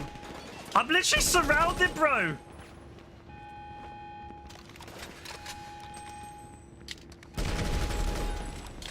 Oh, he didn't lag that time. He didn't get me that time.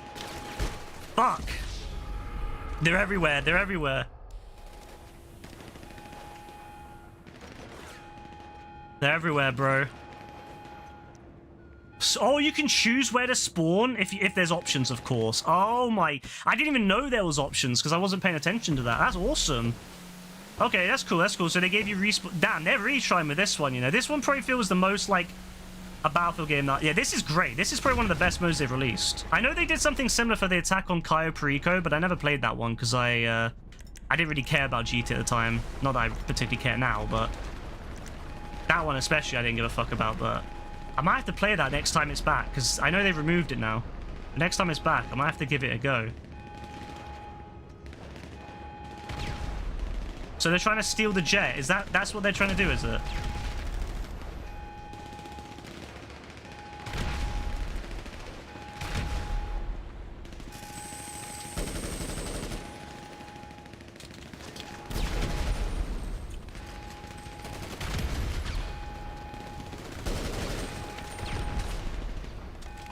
Oh, this time I finally got it! Yes! That's what I'm talking about. I finally got the one hit.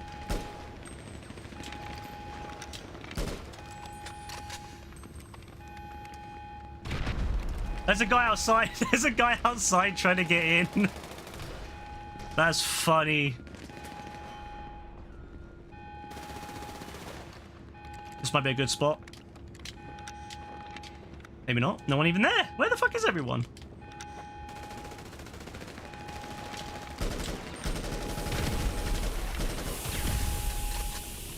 Alright, I don't want to be next to that guy because he'll get in my way. I need to let him go. Alright, alright. Not bad, not bad. Not bad.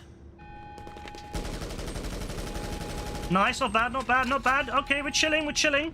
We're chilling.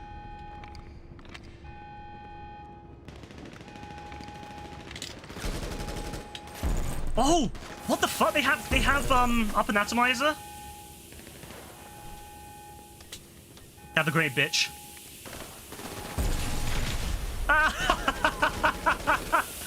Have a grenade, you motherfucker, you.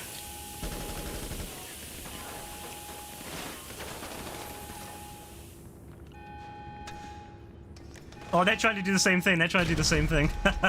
They're trying to grenade her.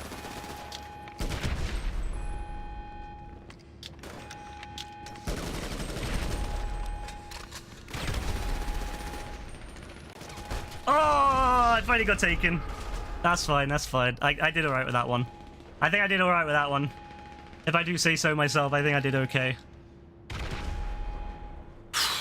Yeah, I'm getting it back, you know. I'm getting back how I used to be. Remember that picture I posted where I had something... I don't even know. I had, like, fucking so many kills. And I had, like, maybe, like, 8 deaths or some shit. And I had, like, 40, 50 kills. Nah, bro. I'm kind of getting back to how I used to be, you know?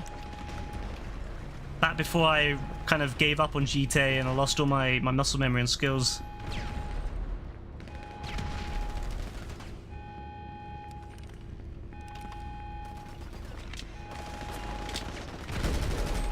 No, no, no, don't climb over that. That's fucking stupid. I can't see who's who. Oh, no, no, no, don't climb up the fucking ladder, bro. I wish... Bro, I hate that it does that. I hate that it, like, automatically climbs ladders. Bro, GTA 6, yeah? Get rid of automatic ladder climb. Yeah? There's no need to climb. There's no need to automatically climb. If I want to climb, I'll climb, yeah? No, stop!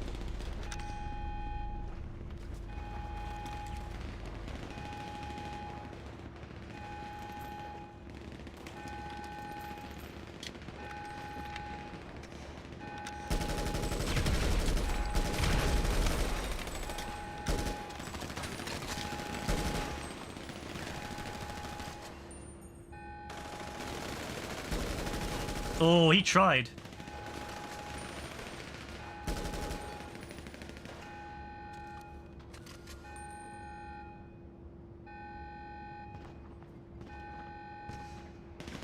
Oh.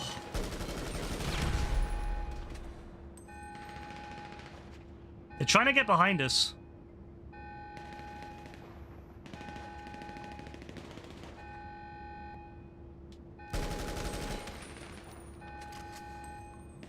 Nah, did bro just leave? Did bro just leave?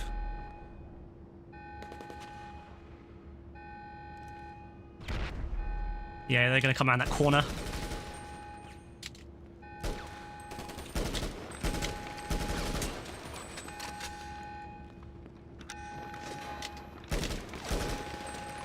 I'm a bit worried where AF went.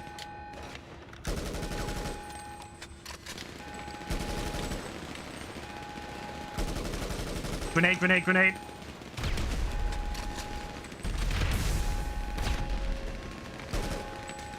Oh. Oh. Bro, they're like down there, yeah?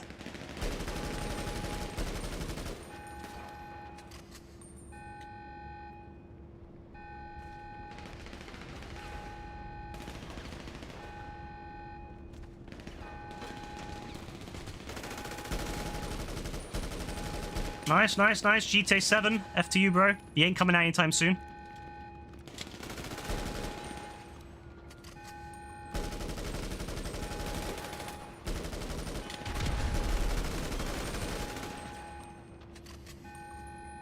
I don't even have the move right now. No one's even getting close to here. Oh, there's one, there's one. Not anymore. As long as the team's holding the back, we're good.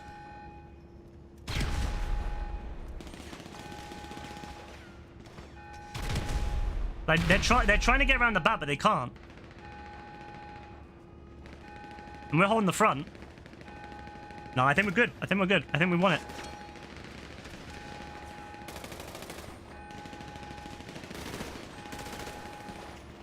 Not gonna step out. I'm not gonna step out. If I step out and I get killed, it's a... No, we're gonna stay. We're gonna stay. It's over. It's over. Yes! That's what I'm talking about.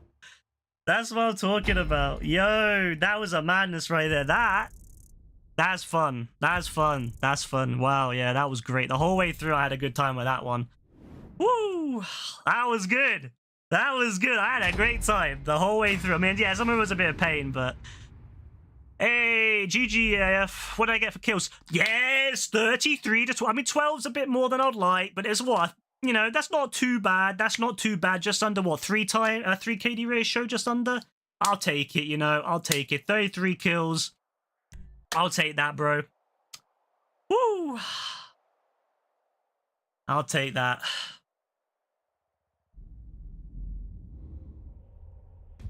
I love that mode. That mode was fun, man. That mode was so fun. Like, just like the whole back and forth and the multiple stages. Yo, you know what? I'm going to get Battlefield back going. I'm going to get back on 2042, you know?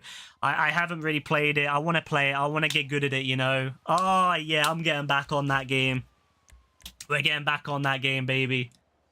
Back to Battlefield. Let's go. I'm so ready for that. Fuck Fortnite. Fortnite's pissed me off recently. I'm getting back on Battlefield. That's my life now. You get a lot of cash. Yeah, it's double money at the moment, but still, it's like 100 grand, I think. So that's not bad normally, but 200 grand if you win on double, that's freaking great. I can't lie. I think it should be a little bit more, though. I think they should put maybe 300-400, but still. Oh, that was great, though. I enjoyed that. I really like that mode. I really like that mode a lot. Like, it's got the right amount of cooperation. I like that Rockstar's trying new things. I like that Rockstar's trying to make, like, yeah, you have like a respawn menu where you can choose different things to spawn in. Obviously, there's no classes or anything, but yeah, like, this is really good for a game that's nothing to do like Battlefield, like nothing like Battlefield. They did a good job with trying to make, like, this is way better than some of the older adversary modes they drop on us.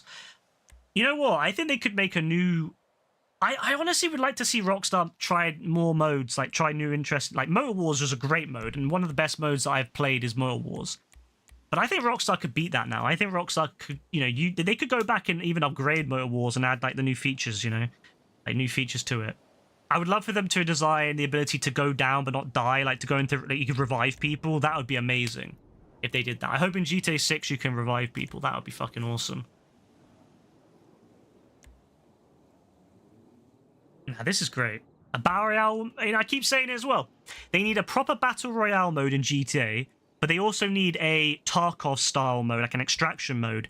Because, I mean, GTA's map is awesome, yeah? They could make a really cool mode with, like, the civilians and stuff around where you'd have to get in, steal shit, and get out.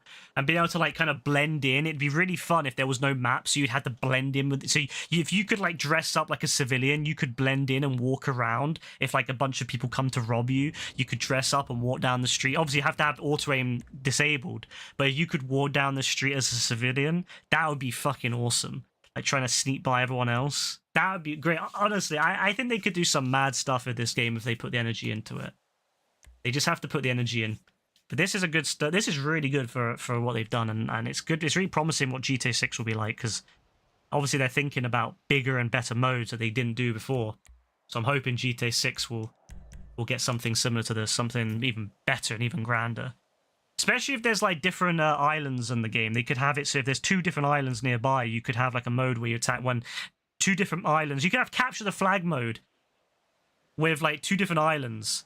And, you know, you'd have one island with one flag, one island with the other, and then you got, like, so you have to sneak around and get to the flag without the other island catching you, kind of thing. There's so many potential possibilities with GTA 6 that I just hope Rockstar will give it a fair shake with the online. They need to let the creators make stuff, because I'm telling you now, look at Fortnite, bro. Look at Fortnite. Look at the modes that people have been putting out on Fortnite recently. Insane. So we need stuff like that. That's what we need, Rockstar. We need a creator like that. I think they are thinking about it, though, because they have talked about how they're going to be releasing a... There has been, like, some rumors about a mission creator, so you never know. Yeah, this is really fun. I like it.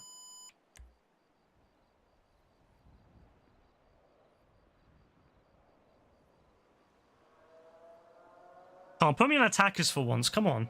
Don't put me on defense again, I beg. I beg, not defense again. Please. Please. Put me on attackers, please.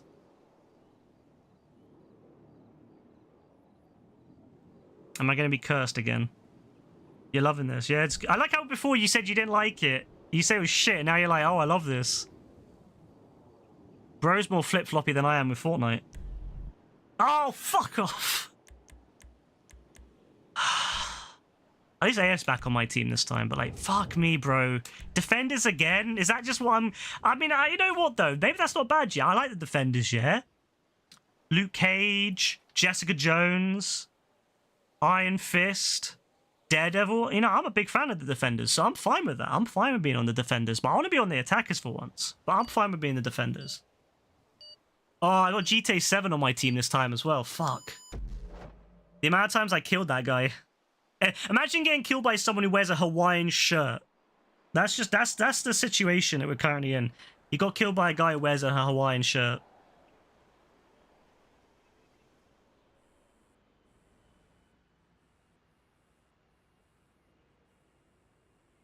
The guy in the back looks like Gaz on the second to the right. Well, right at the back. All right, well, AF's back on our squad this time, so that's fun. I wish that this was crossplay, you know, because I'd love to get everyone on this. Like, this is one of those modes that would do really, really well with loads of, like, friends. So if I have, like, obviously, if AF, Rebecca, and, like, if we could get Joe, Lewis, Dean, Yassine, Brassy, everyone, like, everyone on this would be amazing. Like, this would be such a great mode. Alright, I'm gonna slow down, yeah. I'm gonna let this motherfucker jump out. What I'm gonna do, yeah, I'm gonna try kamikaze. Slow down, slow down, slow down, slow down, slow down. Slow down, slow down, slow down, slow down, slow down, slow down. Oh yeah, not that much, not that much. Any parachutes? Come on, where the motherfucking parachutes at?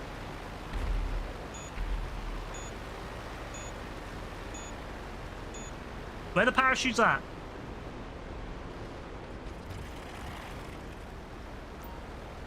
Oh, there we go. Oh my god, it's so hard to hit the fucking parachutes. It really is. Especially since I'm not very good at this plane. Oh, I got that motherfucker though. I got that motherfucker though.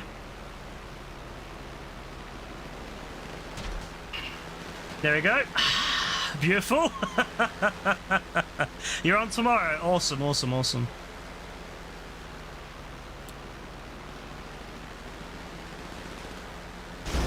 Oh, that hurt. They got me though, but that's fine. I'll take it. I did knock him off though.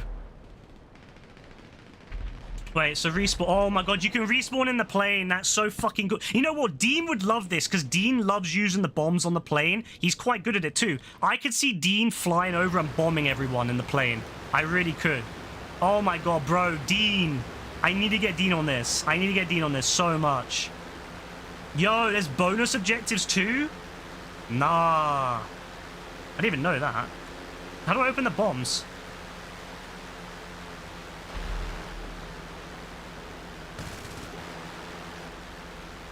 Bro, how do you open the bombs now? Can you open... Wait, I know people have been using bombs. How the hell do you open the bombs? How opens bonus objectives? I actually don't know how to open the bombs. Maybe you can't yet. Oh well, fuck the bombs. We don't need bombs where we're going.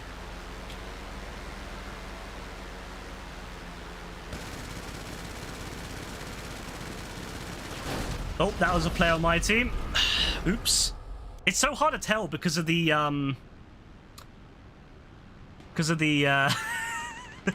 the fucking lack of something that tells you who it is.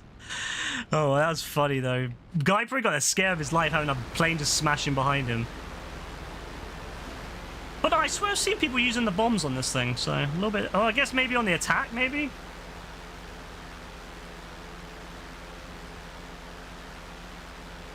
Yeah, I guess so. I don't know what use this will be then if you can't... I guess you could try taking out these, but like, can you even take these things out? Well, I don't know.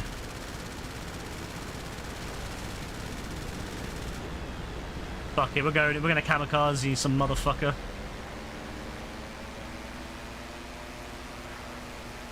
Oh fuck. What the fuck was that? Bro.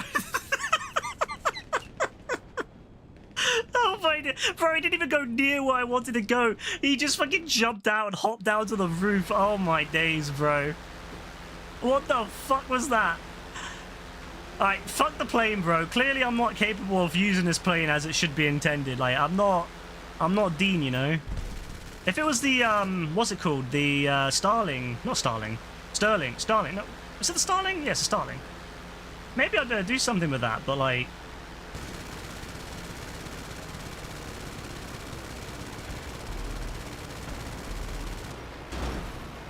Oh!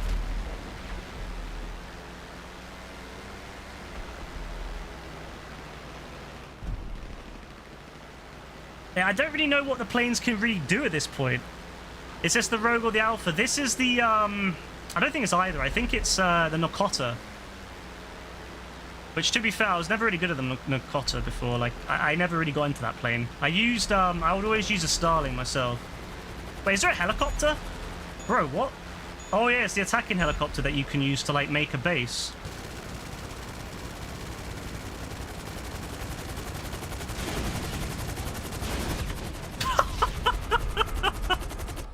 Alright, we're gonna switch back to the bikes, because clearly that's not working out for me. Clearly that's not working out. Clearly I'm doing better when I'm not on in a plane. You never heard of it? Yeah, it's quite a... It's not like a super popular plane. It used to be... I used to see it a lot more than I do now. Nowadays, I very rarely see it. But it used to be a lot more popular back in the day. Wait, can you use this to bomb people? Wait. Can you... Is this... Oh, yeah, this is the bomber, isn't it? Alright, maybe we aren't gonna... You know what? Let's play like we're playing Battlefield right now. We'll let AF deal with the shooting. I've already taken enough glory. I'm gonna have some fun. Let's fly this bitch. How do I use it? I haven't flown this thing in ages, and I don't know how you use this in this level. How do I open the bomb bays? Oh shit, here we go. Okay, we found it. Oh, this thing's so slow, and it's so hard to turn.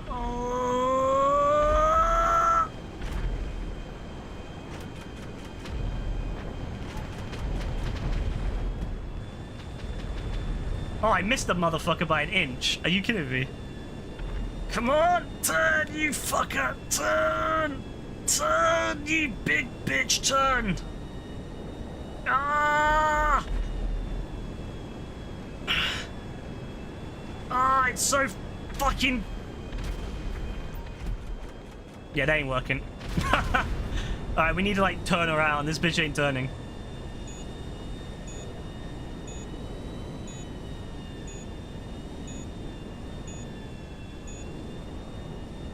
Alright, we're turning. Oh my god, it's so slow. Turn! Turn! I didn't hit anyone. Bro, why am I even wasting all my time with this thing? I'm hitting no one. Bro, I've got like 0 kills, I swear. I'm like, dude, this is literally me when I used to play Battlefield 4. And when I get a bit bored of playing the game properly, I would just get into all the vehicles and just fuck around. This is literally me now.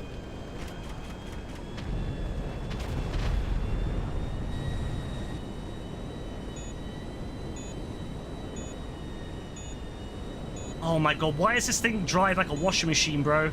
Not any old washing machine either. It's like some 1960s motherfucking washing machine.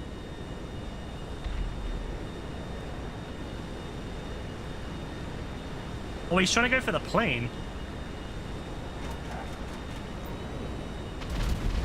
I always pull the thing way too late.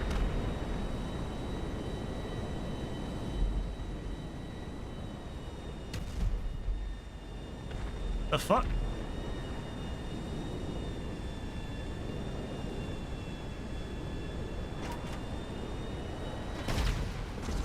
Fuck the plane.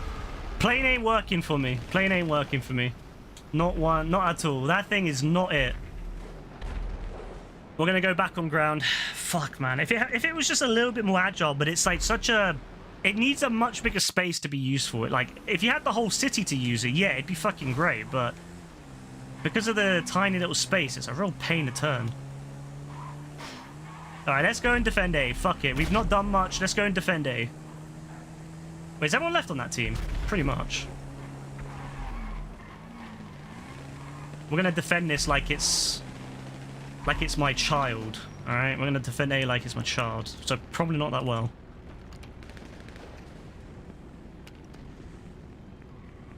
No, I think we're fine. Like, no one's getting over here. Yeah, I think it's pretty... Yeah, I think the other team's pretty much done.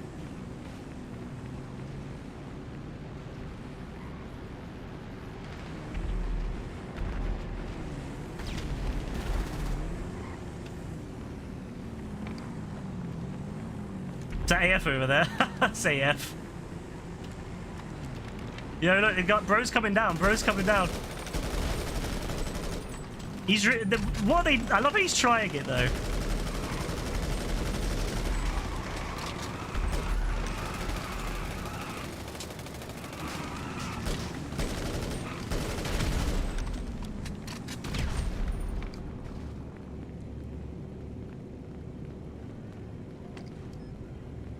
Yeah, I think we won. I think we won. Oh no, 5 minutes. What the fuck, bro? Oh, I was gonna say, like, it gave him 5 extra minutes. I was gonna say, like, what? It's like it's not even like it's even slightly contested. Like, we weren't even pushed on that one. I wasn't even involved. I was fucking around, and yet everyone else was doing fine. Everyone else was holding it. Like it's fine. Like, there was no need to do anything. I got two kills. You know, I died 5. I died 5 times, but that's besides the point. I mean, AF did alright. Got 11 to 4. That was good. Still 132 grand though. Even though we only got to the first one, not even that.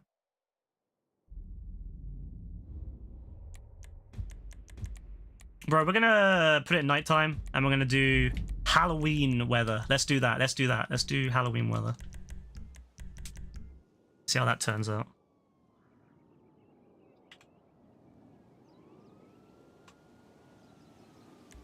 Alright, no worries, AF. Thanks for playing, bro. Have a good one. This is good. Honestly, I have way too much fun with this mode. And it's leveling me up, so I'm happy. I'm happy with that. YouTube will let premium members skip sponsored segments in YouTube videos. Oh, that's hot. Another reason why I'm staying premium. That's hot.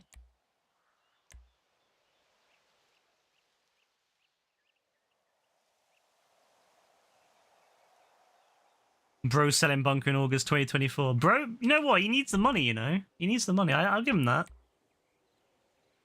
Probably make more money doing this than doing that, but...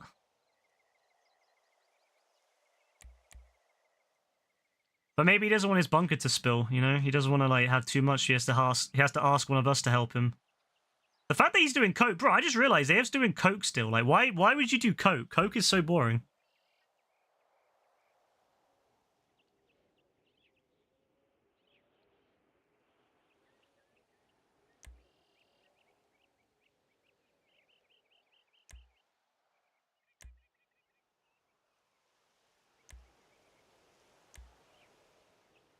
You're gonna go and grind this shit tomorrow.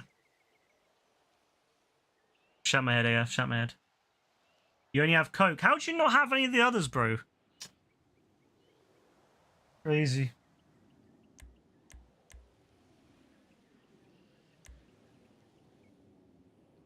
AF, bro. GTA Masters joined the game.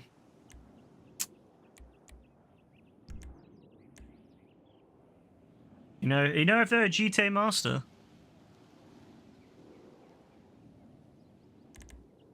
Must be pretty good.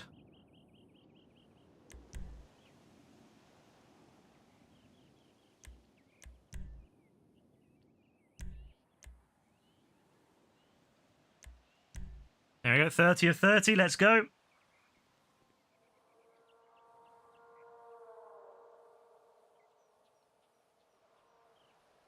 Yeah, I don't know. I don't really like selling into the countryside. It's such a pain to sell into the countryside. But I guess it's better than Paleo Bay, right? Like, it could be worse if he had his business in Paleo Bay and he was guaranteed sales in the city. That would be way worse. Oh, I'm getting tired, you know. This game has tired me out for once. And not in the usual way it tires me out, where it just bores me. Like, I'm tired because I'm actually, you know, it's actually worn me out. Having to focus. I like this. I like this a lot. And then what I do after this, I'm going to get on some Battlefield. I'm having a good time. I'm having a great time with this. Oh, Defenders again, yeah? I'm just cursed. I'm always going to be on the Defender side. Oh, no, they just lost a lot of people. Wow. Damn.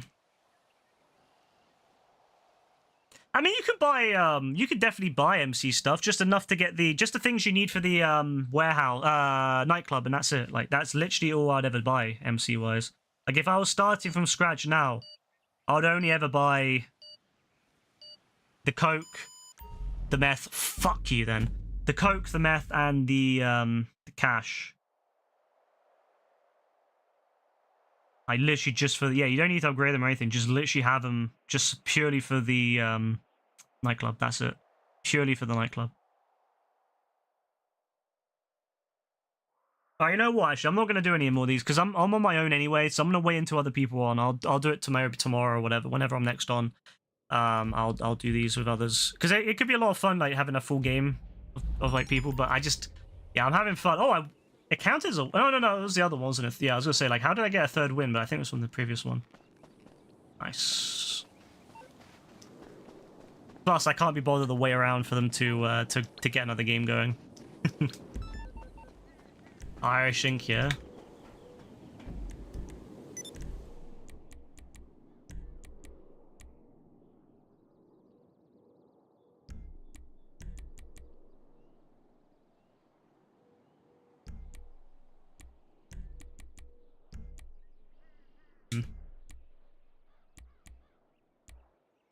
Series modes. Ooh, I'm almost done with the arena war. Win or arena war. Oh, I've only got to do that. Oh, that's easy. I just need to win all the modes. Participate in any adversary mode. I feel like that. I feel like that doesn't make sense. You know what I mean? Like, win 5 adversary modes, 3 out of 5. Participate in any adversary mode.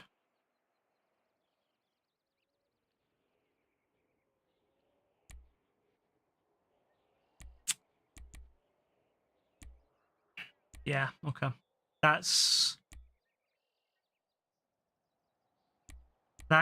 something Rockstar would do. That is something Rockstar would do right there. They would have it so it counts against wins, but it doesn't count against just completing it.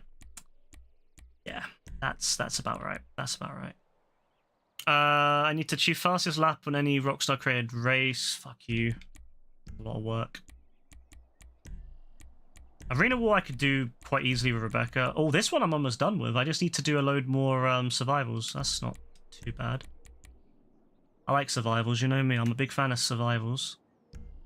Death matches. I'm never going to get that one done because I just do not care about death matches in the slightest. Special interests. Oh yeah, I was meant to do that with Rebecca, but I never got around to it because her game crashed. Oh yeah, vehicle enthusiast. You think I would have got that one ages ago, right? 5 out of 50. That's all I've done since this came out, like 2 years ago. Whenever it was that this came out, this career mode, I've only customized 50 vehicles. 5 vehicles. Sorry. That's how little I give a fuck about vehicles in this game. Like, if you've ever wondered, like, how many vehicles? Yeah, 5. Literally 5 in the last year and a half, 2 years, or whatever it has been since this came out. 5 vehicles. That's it. That's all I've customized. Crazy. Yeah, I'm not getting that one. You need a good squad for that one. That one... I can get 2 of those elite challenges done. I've never done the 3rd one, though. Diamond. I could definitely get Diamond done. I just need to get a hard artwork one and just get the helicopter and go to it. Pretty easy. Sort of variations of loot from the vault on hard difficulty without being spotted. Again, not too difficult. You just need to do it on stealth. I guess you could use the other one, the one you get out on Bugstar, whatever. Not Bugstar. The sex. No, Bugs. Is it Bugs? Or was it Group Sex? Group Sex. Group Sex. That's the one. That one. See, I can't remember half these anymore. Prep work without dying. 25. That's not too bad. And then just made money. 3 out of 5. Oh my god. I wish this had come out before because I would have got this one easy. I've made like 200 mil from this, but I just cannot be bothered anymore. I hate Cayo Perico.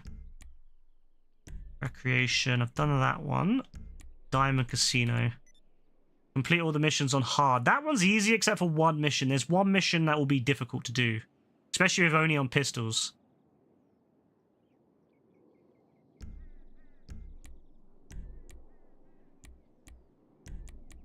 Contract.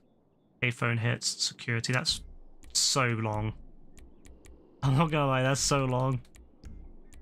Import export? Wait, what? Sell 50 vehicles. Ah, that's easy.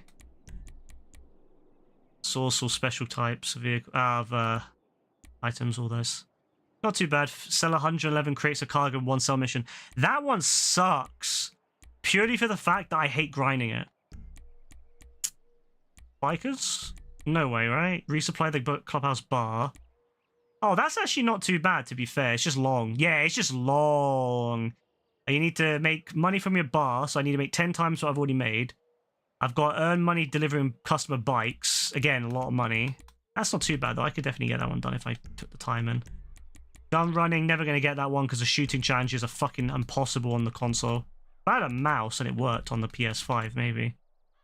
Chop shop. Complete all the robberies. I've only done 3? That's crazy. Sell 5 vehicles in perfect condition. Complete all bonus challenges. You can tell how little I give a fuck about all this, can't you? Oh, the bounties one. I've got to do this. What's the hardest? Secure bounties alive. Earn 1 million of additional income. Don't give a fuck about that. Don't give a fuck about any of this stuff. I'll be honest, I don't give a fuck about any of those. And you gotta do platinum awards. Ugh. AF's gotta do the casino missions. Peak story. Yeah, they're really good, and they give you a lot of money. See, the thing is, AF's got a lot of money that he's not done yet by just doing certain missions first time. Like all the casino missions, if you do them the first time, you get a bunch of money from them. And I remember back in the day, I always thought to myself how much money you could make from a new character. And I did that actually. I made a new character and I went on to Rebecca's, I went to do Rebecca's ones with her, and because you get bonus, even if you don't own the casino, you can still get the money from it. Or you don't own a casino penthouse, you can still get money from it. So I went on to Rebecca's with my second character and made a bunch of money from it. There's actually really easy. There's little things like that you can make so much money in this game if you just know how to exploit the game. Not in a bad way or anything, just knowing what you can make money again, like first time bonuses on second character. You can transfer your you can transfer like 120 levels to your second character just by like the special carbine and or the MG Mark II or whatever. You don't even need that much. Just buy like some good weapons and the RPG and all that, and you can do all the missions really easily. On again, I don't know why.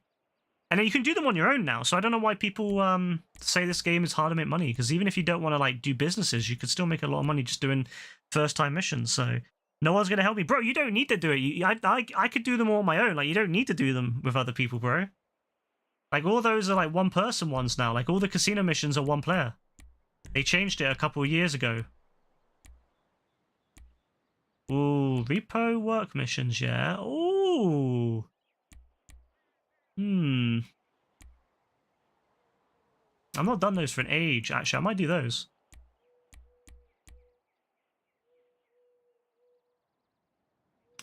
The only one that's a bit of a pain is the accuracy one. There used to be a method that you could use to get it without having to lose accuracy. I can't remember now what it was, but you could do it without losing accuracy.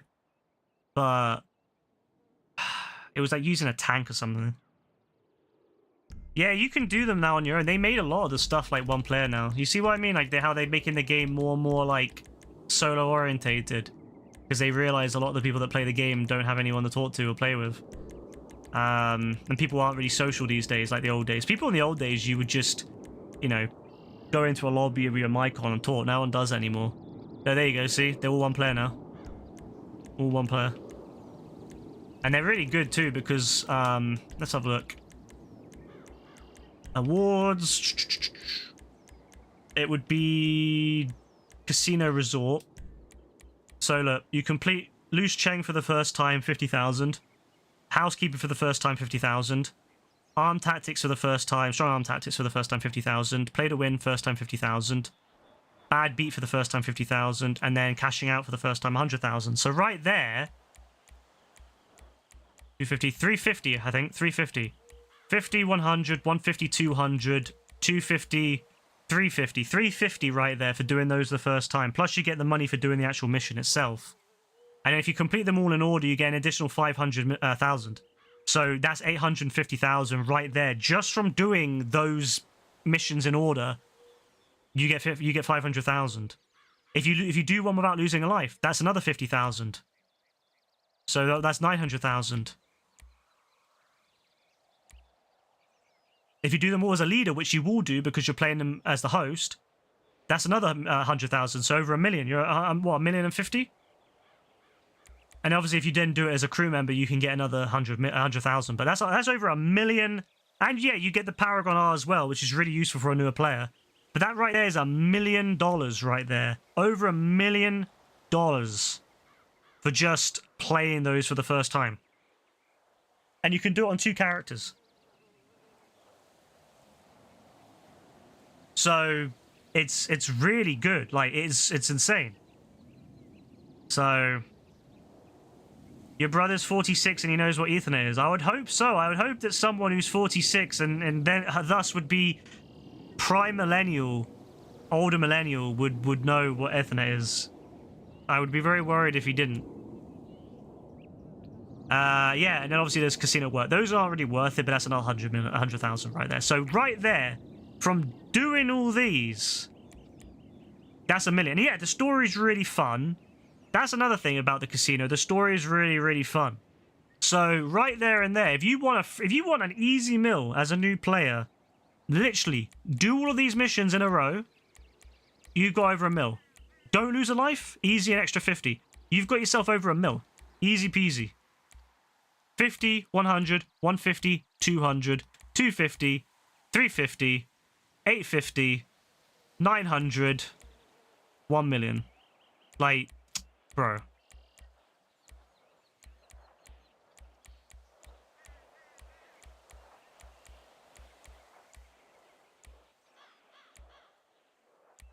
Yeah, like that's insane. Like, that's $1 million right there. And then there's an extra bit of money right there if you want to do it. You can do those too. But right there, that's $1 million. And plus you get any extra money that you make from doing the missions right there and then. Plus, obviously now with the career mode, you get more money because you get more things because of course the career mode has the contact missions. It comes under, which one does it come under again? Is it businesses? I was looking at it. There we go. Diamond Casino. So you can get a T-shirt, you get a Diamond Casino varsity jacket, you get a hoodie, and you get the Paragon R, which is weird because you'd already have the Paragon R anyway. So I guess this is the standard one.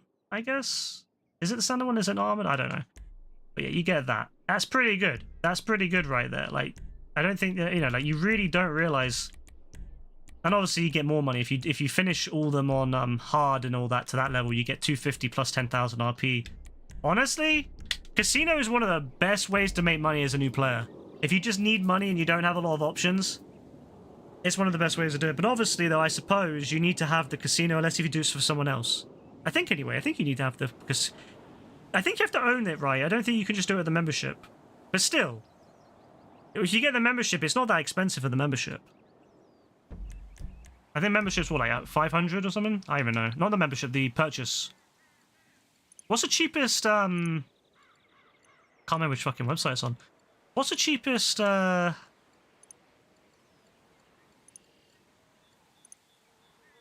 fucking website is it on, man? There's too many websites these days. Foreclosures? I don't even think you can see it once you buy it. Oh, wait. I can't see how much it is because obviously I've already bought it, but the basic one is pretty cheap from what I remember. Like a couple 100,000 if that. I swear it's like that. I swear it's a couple 100,000. Maybe a little bit more actually. But still. That's easy money back. And like I said, you can do a second time as well. So if you have a friend though, it's even better, of course. If you have a friend or someone else, if you join other people's stuff, you could do it that way. Like it's really, really good.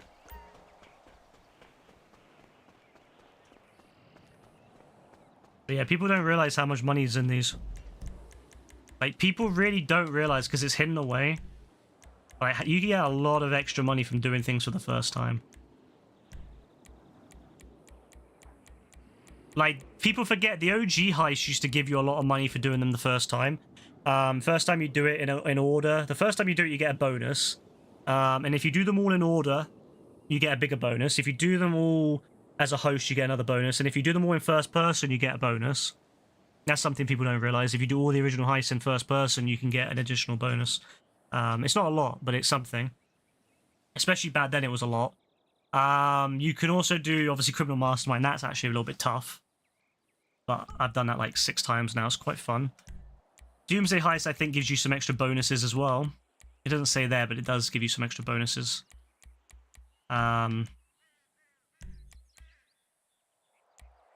You can get some extra bonuses here. Not a lot, but in the nightclub, there's like 20,000 if you get the Platinum Reward, which is not hard. It's pretty easy. 20,000 for each one. Arena War. I don't remember if Arena War had bonuses. I've only got one more Arena War thing to do, I think.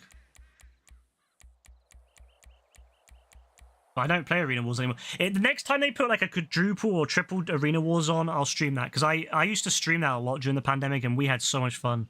I remember the amount of fun we used to have on that. It was insane. Like, we would just go on there every day, just grind out Arena Wars. Obviously, the Casino Resort is really good. Casino Heist, again, I think that gives you some bonuses. Yeah, like there's bonuses here. Yeah, really, really good bonuses again, like 300,000, 350 there, 200 there, 100 there. That's pretty good. 150. So there's some really good bonuses here for the casino. Definitely worth doing the casino. Only issue with the casino heist is you need 2 people to do it.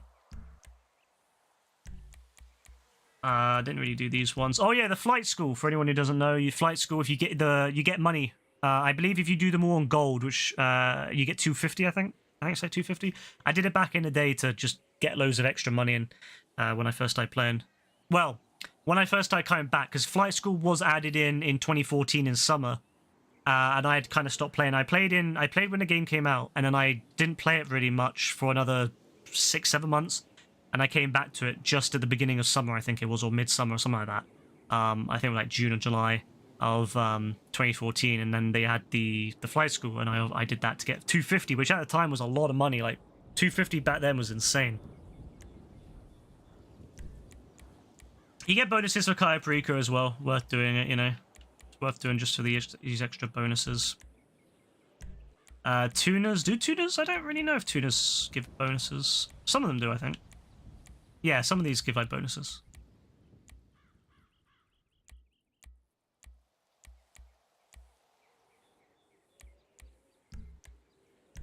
Contract. Oh yeah, contract's a good one. It gives you loads of bonuses. Loads of bonuses. Yeah, that's good. That's really good. Drug Wars, they give you bonuses as well. I don't really like Drug Wars though, but you can get bonuses from that.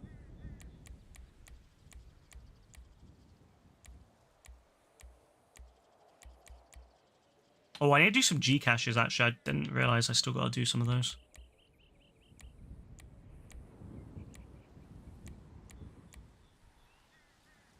You know what? It's funny. I've still not done those as a member of an organization because I was going to do them with Rebecca, but Rebecca never played them. Like she kind of lost interest, so I never got around to doing them as a member of an organization. So I've done, I think, 1 or 2 with AF. That's about it. Chop Shop. Oh shit! I need to do some more Chop Shop stuff. You know, some bonuses on that. Yes. I need to get some of these. Yeah.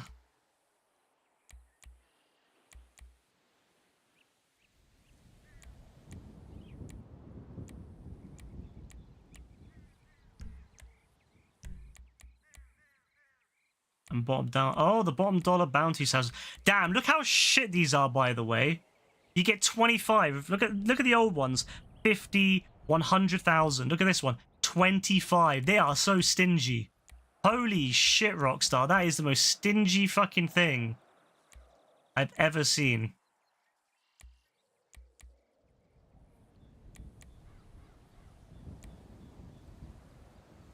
Damn, they are stingy as fuck.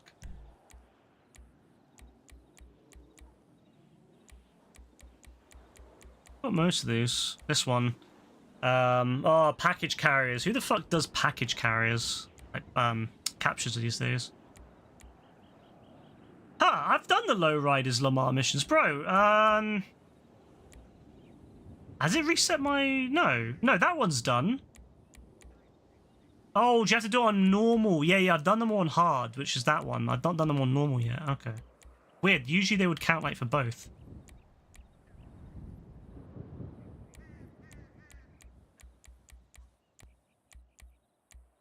What are most of these? Oh, I'm so close to that one. Look. Get 500 kills in deathmatch. I'm so close. 500 pistol kills. Get in there. Car bomber. Oh, I've done that. I've done that once. I killed Gaz. That was literally the one kill I got with it. Although there was a good way to do it back in the day. I had an old account I used to do that on. You basically just customize like a hearse. This was back before you couldn't get hearses like legit. You could just customize a hearse and leave it outside of like one of the churches, and someone would eventually find it and blow themselves up. Or you could customize like a car that would be on the street, stick it outside of a paint and spray. Someone would steal it. Boom. Doesn't really work anymore because people don't really care about stuff like that anymore. That one, I'm never getting that one. 50 revenge kills, that ain't gonna happen. I don't play death matches. I don't play enough. I don't play the game enough to get half of these anymore. That's the problem.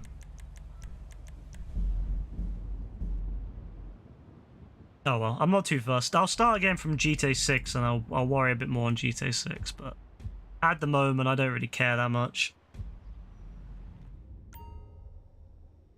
Alright, let's see what there is to do in the career, shall we? Let's see if we can get some more stuff done.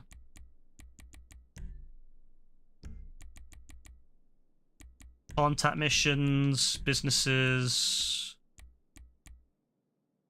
I could do chop shop stuff, couldn't I? You can do that in free roam.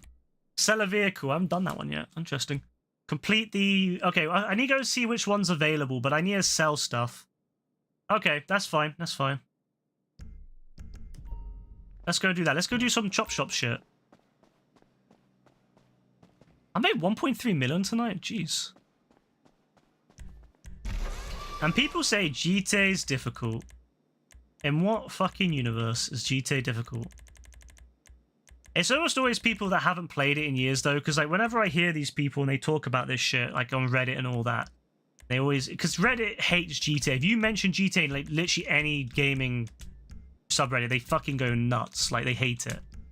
Like, it never gets... Whenever there's an update, never gets posted. Or if it does get posted, it's just people complaining about how bad it is or how hard it is or whatever. And they always say the same shit. They always go, oh, you everything costs too much and you can't make enough money. And, like, you know, you have to, like, grind. You have to keep playing the same missions over and over again. And it's like, bro, tell me you haven't played since 2013 without telling me. Like, that is so obviously false. Anyone who's played since then knows. Anyone who's played since 2017 knows that it's businesses. That's where the money's at now. Heisting is fun, but it's businesses. Having a good set of businesses is what will get you rich now, not heisting. But these people always say, oh no, it's like you have to really grind hard and you spend hours and hours doing this or that and you get nothing from it really, and then you spend it all and you lose all, you know, all your money. And I'm like, bro, I've made 1.3 million in one night from doing fuck all. Like, I've literally played a few... I've not even done any heists tonight. I've not done any selling actually yet. I did a few time trials, none of them which are hard. And I went to do... Obviously, I did those modes with AF. And I've made 1.3. 1.3. I'm doing sweet fuck all, really, in the grand scheme of things. So when people say stuff like, oh, you really need to work, you know, it's way too hard to make money, yada, yada, yada, I'm like, bro, it's because you don't know how. And the thing is, these people won't give it a chance to learn. Like, they don't bother. They don't want to learn. They don't want to, like, you know, sit down and read other people's experiences, or even just look at other people and what they're doing.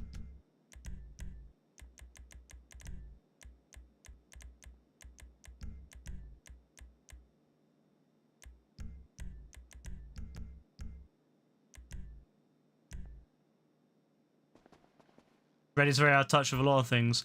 It really, for me, depends on the subreddit, but, like, I don't know, it's something about GTA, just everyone outside of the GTA Online subreddit is just really hating of it. And, I mean, to be fair, a lot of them hate Rockstar now because Rockstar hasn't released a GTA game in, like, years, and I can understand that. But a lot of them just really shit on GTA Online without realizing what they're talking about. They say stuff like, you need to buy shark cards to make money. You need to buy shark cards to do anything. And I'm like, bro, I've never bought one shark card. 1.2 billion.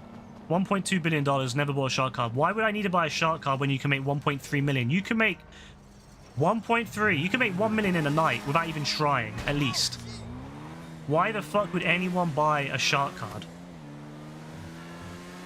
In a week, I can make more than a shark card. Easy. And if I'm trying, like I used to be making 20, 30 million a week. Some weeks. When we were doing the heist challenge, when I was actively trying, I was making 30 million a week.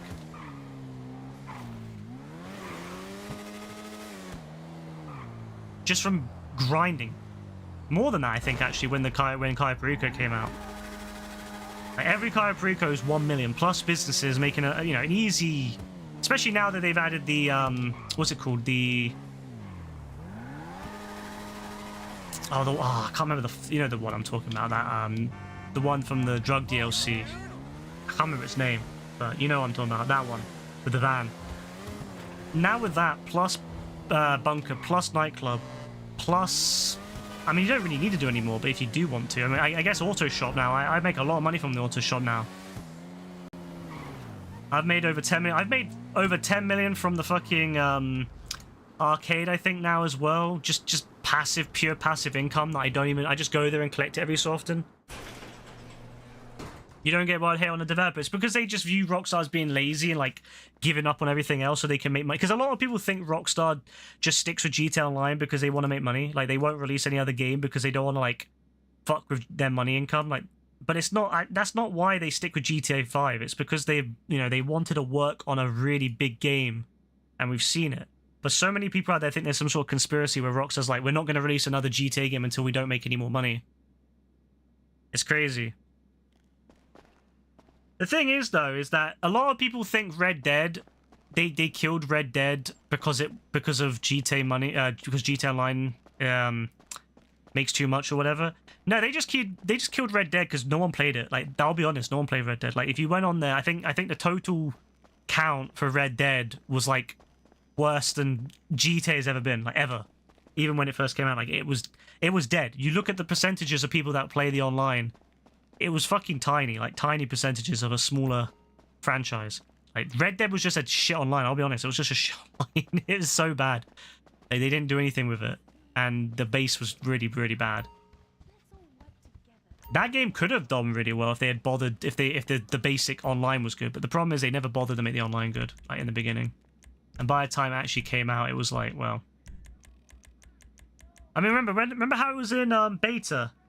Remember how it was in beta? They said for the first 6 months it was in beta. You went on there. There was a small selection of missions to do. There was 6 main missions. That was it. 6 main missions, which were actually pretty fun. There was a small selection of random missions you could do in the map. And that was pretty much it. And on a very shit set of PvP. The PvP was terrible, so no one did it. And then the PvE was just boring. Like there was literally nothing to do. That was lit. You would literally go on there. And you would do a few missions. You would make maybe like 10, 20 bucks because that was before they rebalanced it. And then you would spend about 25 bucks on ammo and food. Yeah, it was shit. It was absolutely shit. And for 6 months that was how it was. For 6 months it was like their excuse was it's a beta. And I'm like, well, isn't a beta supposed to be done before the game comes out, Rockstar? Like why weren't you testing this online? My personal theory is that they only started working on the online about 6 months before it came out. I truly believe that. I truly believe the online was like a last minute thing. Whether they were planning on having online and maybe they weren't planning on having online and eventually they at the end they were just, oh, we need an online. Or maybe they did plan it and they just never got around to it because it took so long to make the game itself. I don't know. But when it came out, it was so boring. And I remember playing it early because obviously I had the collector's edition or whatever it was. So I had it early.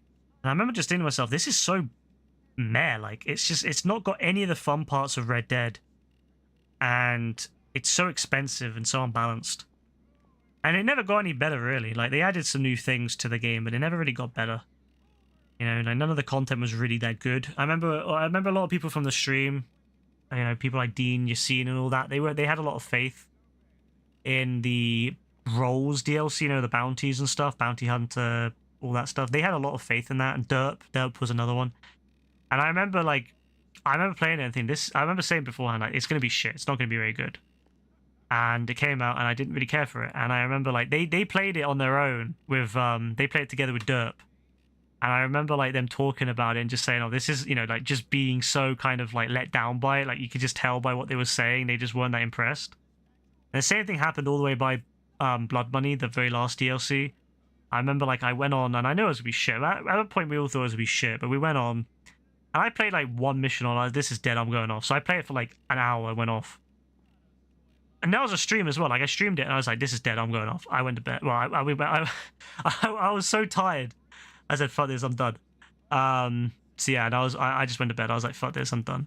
And I remember they stayed on and they were talking about it and saying like, "This is it. This is what it is." They genuinely were surprised by how little it was. Like we thought, we were already like, "Yeah, this update's would be shit," but they were so surprised how bad it was.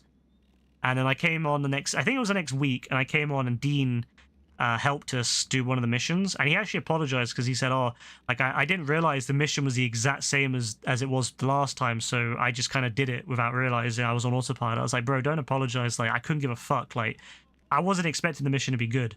It was shit. Like all Blood Money was shit. I'd say that. I would honestly say Blood Money was just garbage. Probably the worst DLC I've played in any game ever. It was so bad.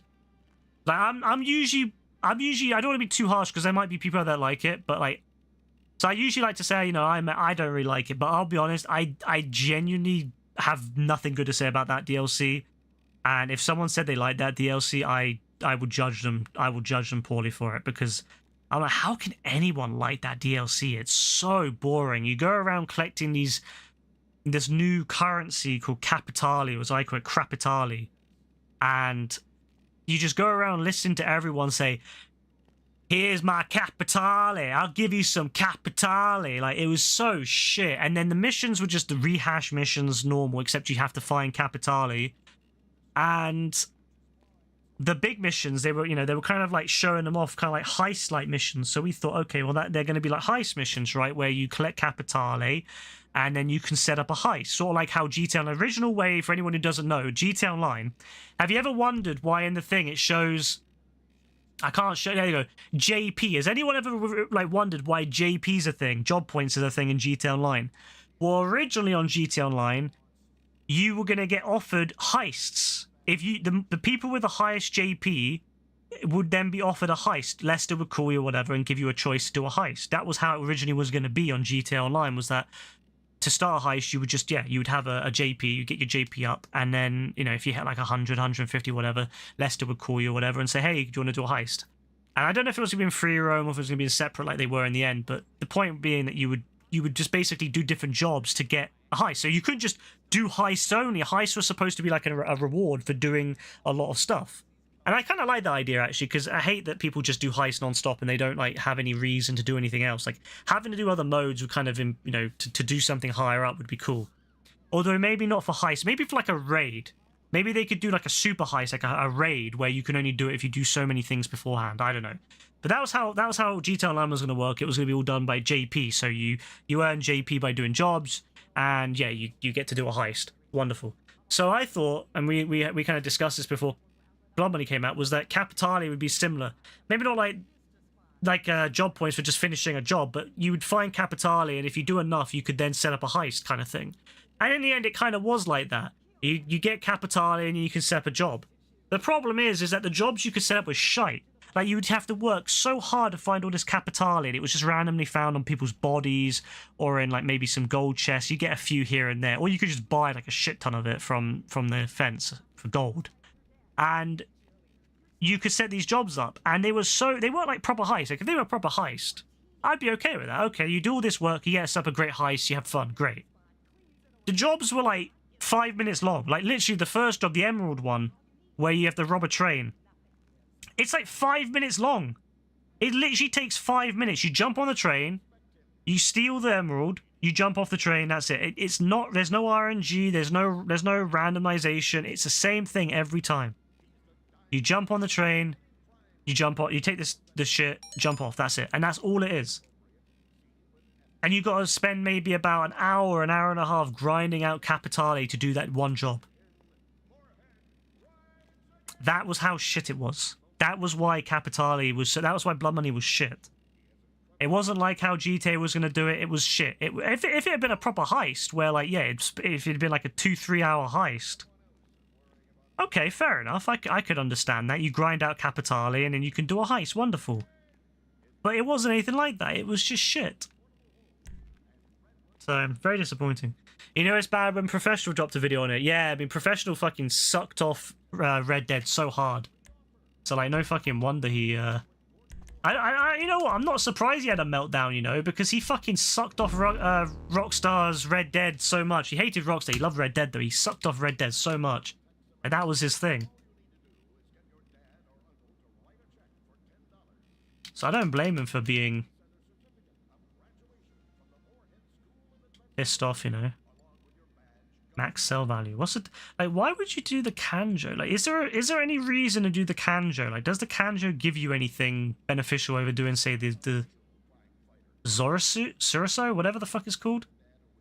Like, that's shite. Why would anyone do that? I guess if you can own it, but you can't own any of these. The little icon doesn't say you can own any of them. So, like, why would anyone do the Kanjo? Is it the same cost for all of them? Yeah. Like, what the fuck? Why would you have to do the Kanjo? Hey, all right. That's a hell of a ride, bro. The podium And we're going robbery. back Oh to my fuck! I think favorite I've done casino this to one. get it. Oh well. This was gonna be their next podium car.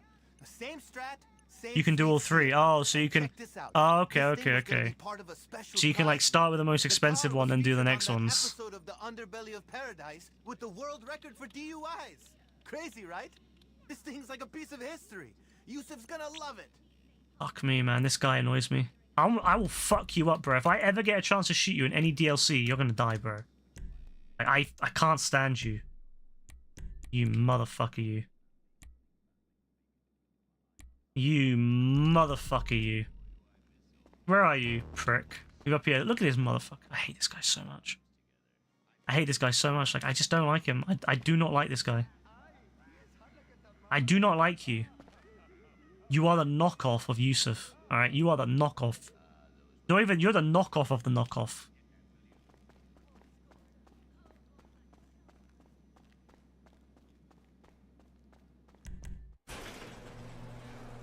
But, oh well. Capitale, you know, Red Dead, all that shit. Nah, it was dead. The only good DLC in Red Dead, I suppose you could say the Rolls DLC was okay. I should do like a video on my thoughts on all the Red Dead DLCs, because I've got a lot to say about a lot of them, to be honest with you. Like, I want to wait until GTA 5 is done before I do a video on my thoughts of all the GTA DLCs. But Red Dead's already been done for years now, so I've got a lot to say about all of them.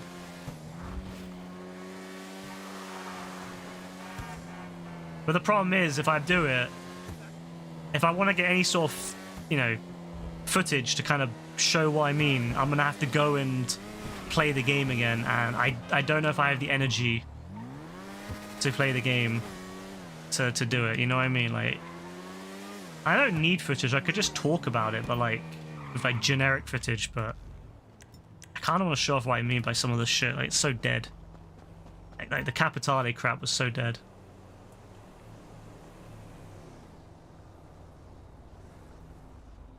Frankly, I think the whole street Okay. thing is bullshit. Break into the hideout. Let's go around this way.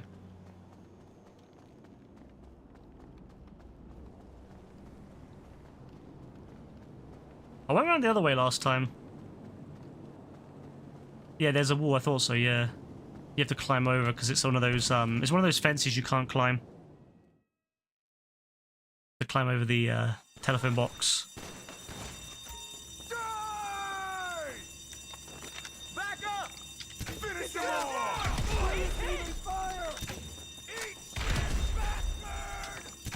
Oh shit! I thought it was gonna blow me up then.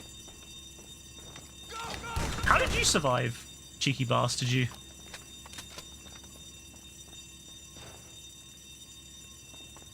Nah, you know what though? I really liked a lot of Red Dead. It's a shame that they fucked up so bad. Is that a gun? Anything else? Nah. Alright.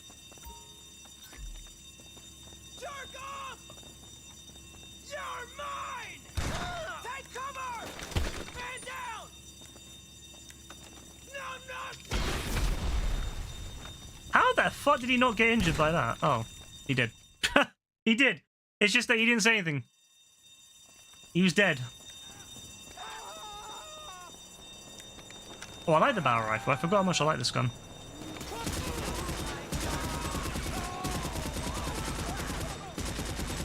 It's just got a nice sound to it, you know. I really hope that Rockstar...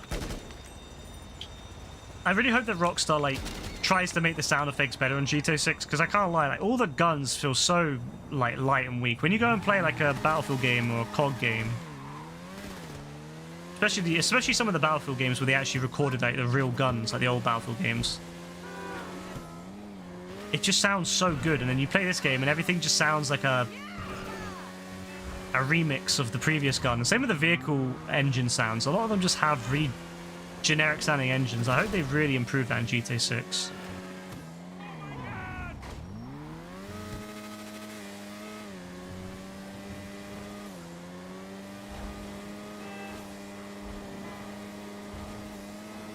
Do you think a jailbroken PS5 could run Linux?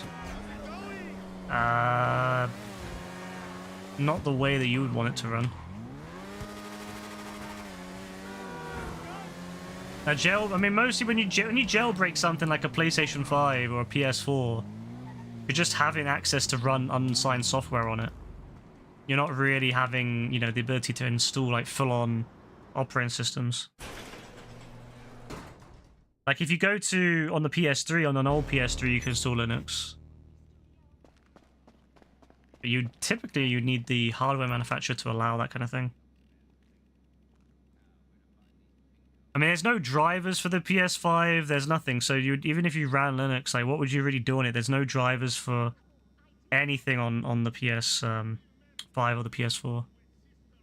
You can do on the PS3. Well, yeah, because the original PS3, you could just run Linux built in. Like it was part of Sony's big thing about the PS3 was making it the ultimate entertainment center, the ultimate machine. So you could run PS3, you could run Linux on it just fine, but you had to do it in the confines of what the PS3 allowed. So you couldn't, for example, utilize all of the hardware.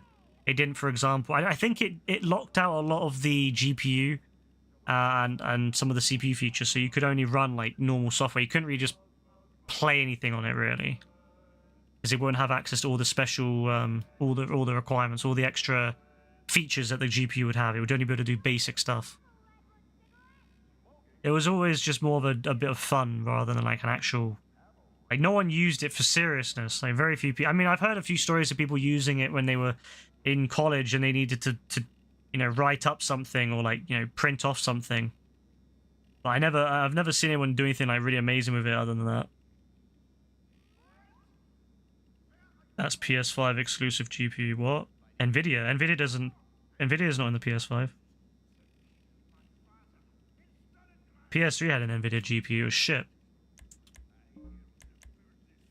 That was one of the biggest issues with the PS3. The PS3 was fucking awesome, but I remember when the PS3 came out, when it was in development, they were designing obviously the cell processor for it, which was amazing, really really awesome processor that was not really ever done before.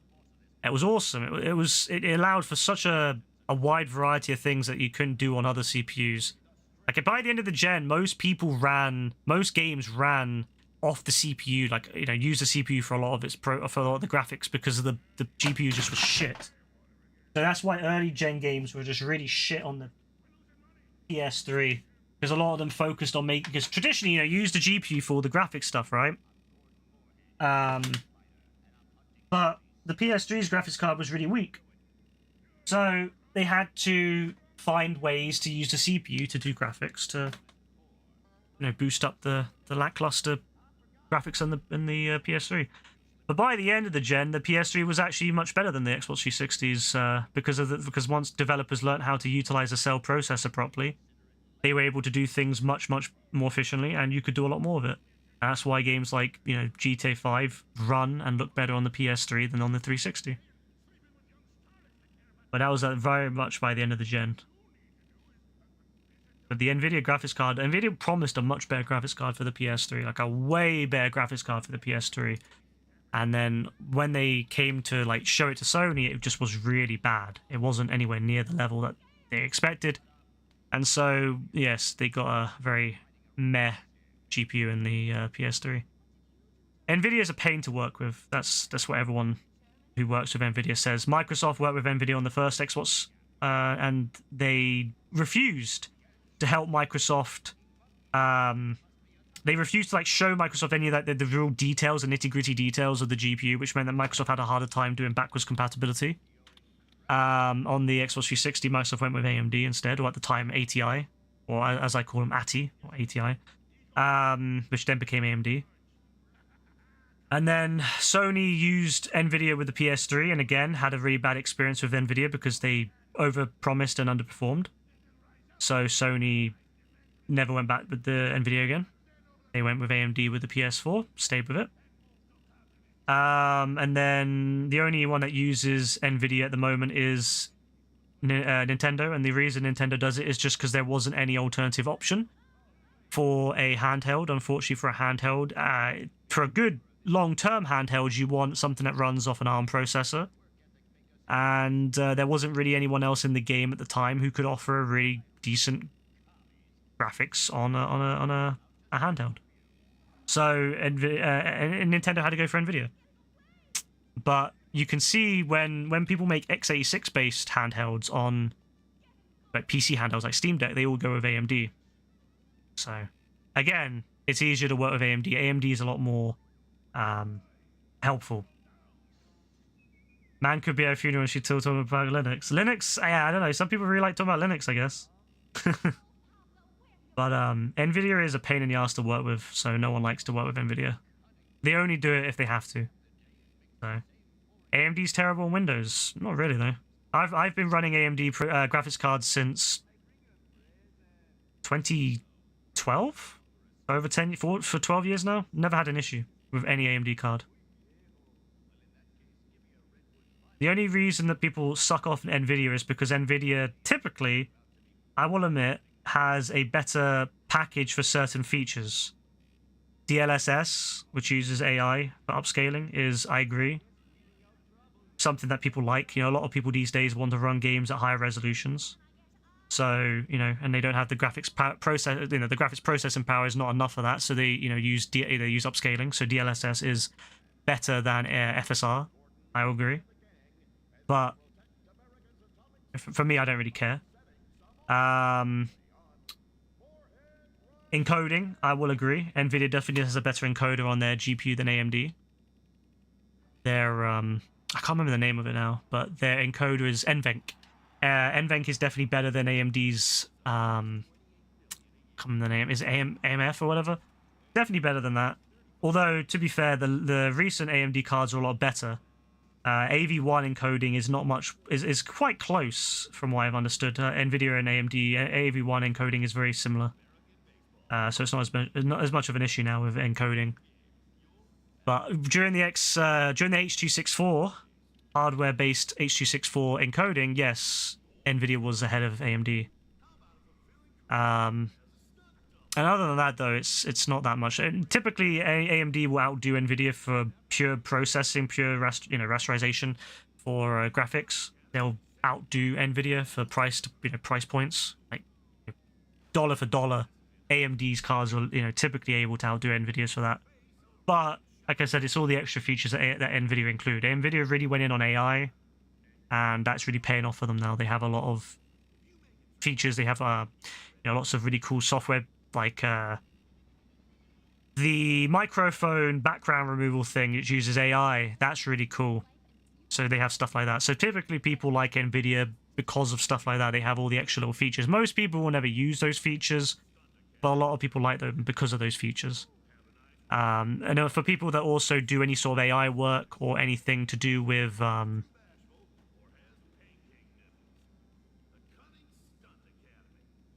anything to do with AI, pretty much, NVIDIA cards are better because they have... I mean, AMD started to introduce AI cores on their cards now, but the problem is that they're a little bit behind on that, whereas NVIDIA has been doing it for years. So again, if you want to do any sort of AI work or anything like that, NVIDIA cards are pretty fucking good for that. So yeah, if you're an NVIDIA, if you want the full package and you're willing to pay for it, yes, NVIDIA is definitely a good choice. But if you're like me and I don't use half that shit, it's not worth paying the extra premium to get all that. I don't give a fuck about half of that stuff that Nvidia offers. It's cool stuff, don't get me wrong, but it doesn't interest me that much. So I don't see the point of paying an extra £50, £100, sometimes more, when I can get a card that is cheaper and outdoes it just fine. Especially because cards typically get replaced much more often anyway. If you're going to replace your card every 2 to 3 years anyway, well, what's the point? And plus, it depends on your price point as well. If you're someone who's into buying the highest end graphics cards, yes, an Nvidia card would make more sense. If you're someone who's got £1,000+ pounds, £2,000 to spare on a graphics card, then yes, you could buy yourself a 4090, and why not? Why wouldn't you? But if you're going to buy yourself an Nvidia card that's more like a 60 series, a lot of the features that they offer aren't really that good anyway. Like, for example, DLSS on a... Like ray tracing, for example. Let's go ray tracing, for example. That's another thing. AMD went with ray tracing a little bit later than NVIDIA and is a little bit weaker than NVIDIA's ray tracing. Let's say if you get yourself a mid-tier card.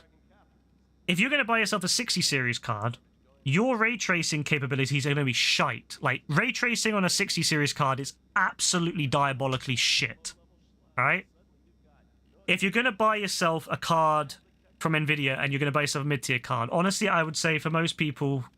You might want to think about an alternative, because what's the point of paying all that extra premium for a card that the ray tracing on it is going to be so shit anyway that you're not going to be able to utilize it properly in half the games you're going to buy. So you'll be paying all this extra money for a card that doesn't do anything that you really want. Like, yeah, you'll be able to get a little bit of ray tracing, but the performance is going to be shite.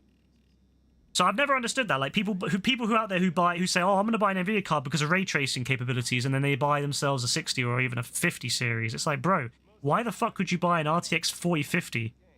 Like, the ray tracing on that is going to be so shite, you're not going to get anything from it, really. So I've never understood that myself. If you're going to buy an Nvidia card for a ray tracing especially, you're going to want to go for at least a 70, but ideally an 80. Ideally, I've always thought that if you're gonna be spending a lot of money on your card, sure, go Nvidia, might as well.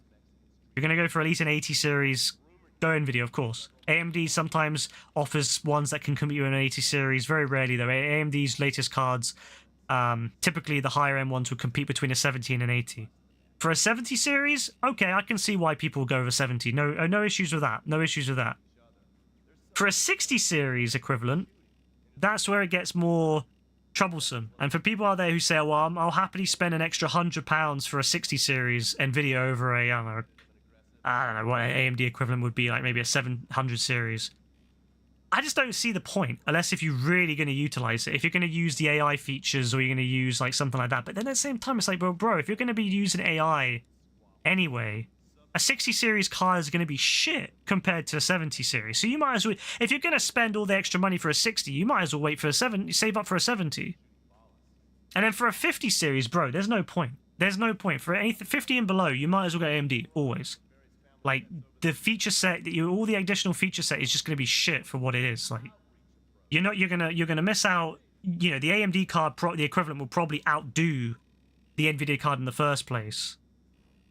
Just pure, rasterization. But then when you look at other things like the encoding, you look at AI, you're looking at ray tracing, you're not really gonna get any bonus out of that. Like, those extra features are pointless because they're not going to do anything. Like, you're not going to be able to upscale very well. You're not going to be able to use ray tracing very well.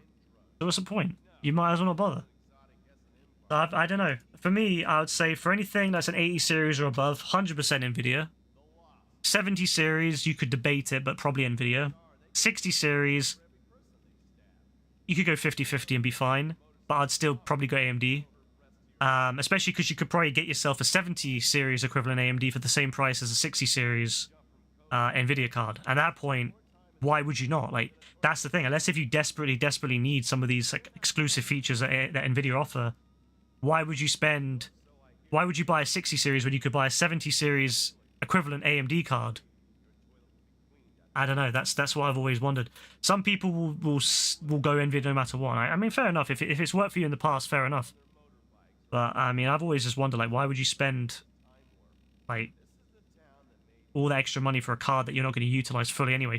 I've seen that they post this shit online. They go, "Oh, I went with Nvidia because I wanted ray tracing. Or I wanted better ray tracing. Or I wanted, NVENC or I wanted DLSS, and I'm like, bro, that card ain't gonna do fuck all for you. That card's gonna run like shit because it's such a, you know, for the money you could have spent, you could have got yourself a much more powerful AMD card that would have been able to outcompete it in most cases for what you want. And you say, what do you want to do with it? Oh, I want to play games. Well, you know, at that point, why? If you said to me, oh yeah, I want to do AI work, yeah, sure, but then at that point you'd be better off buying a 70 series, saving up a little bit and doing 70 series, because I don't know why anyone would buy a 60 series or below for AI. I don't know why you would. The VRAM on there is just way too low on the 60 series cards, and Nvidia is stingy as fuck with their VRAM offerings. So there's AMD will typically be the ones who offer a lot more, but Nvidia is really stingy with their offerings for VRAM. So yeah, if you're trying to do any sort of AI work or run a model on your graphics card, you're probably not going to be able to do a very good job of it before it starts to have issues. So if you're going to be doing AI work, buy a 70 series. Don't buy a 60 series. Fuck that. But then people out there are like, oh, I bought my brand new 4050 Ti, and then someone's like, why don't you just go with AMD? And they're like, oh, I don't like AMD. I don't want to buy an AMD. It's like, well, you could have bought yourself a 6 to 70 series equivalent from AMD for the same price. And, oh, I don't want AMD. I'm Nvidia only. It's like, bro, so you purposely bought yourself a really shit tier product for what it is, for the amount of money that Nvidia charged for a 4050. It's ridiculous how shit it is. Yeah. You don't need any more than 512 megabytes of VRAM.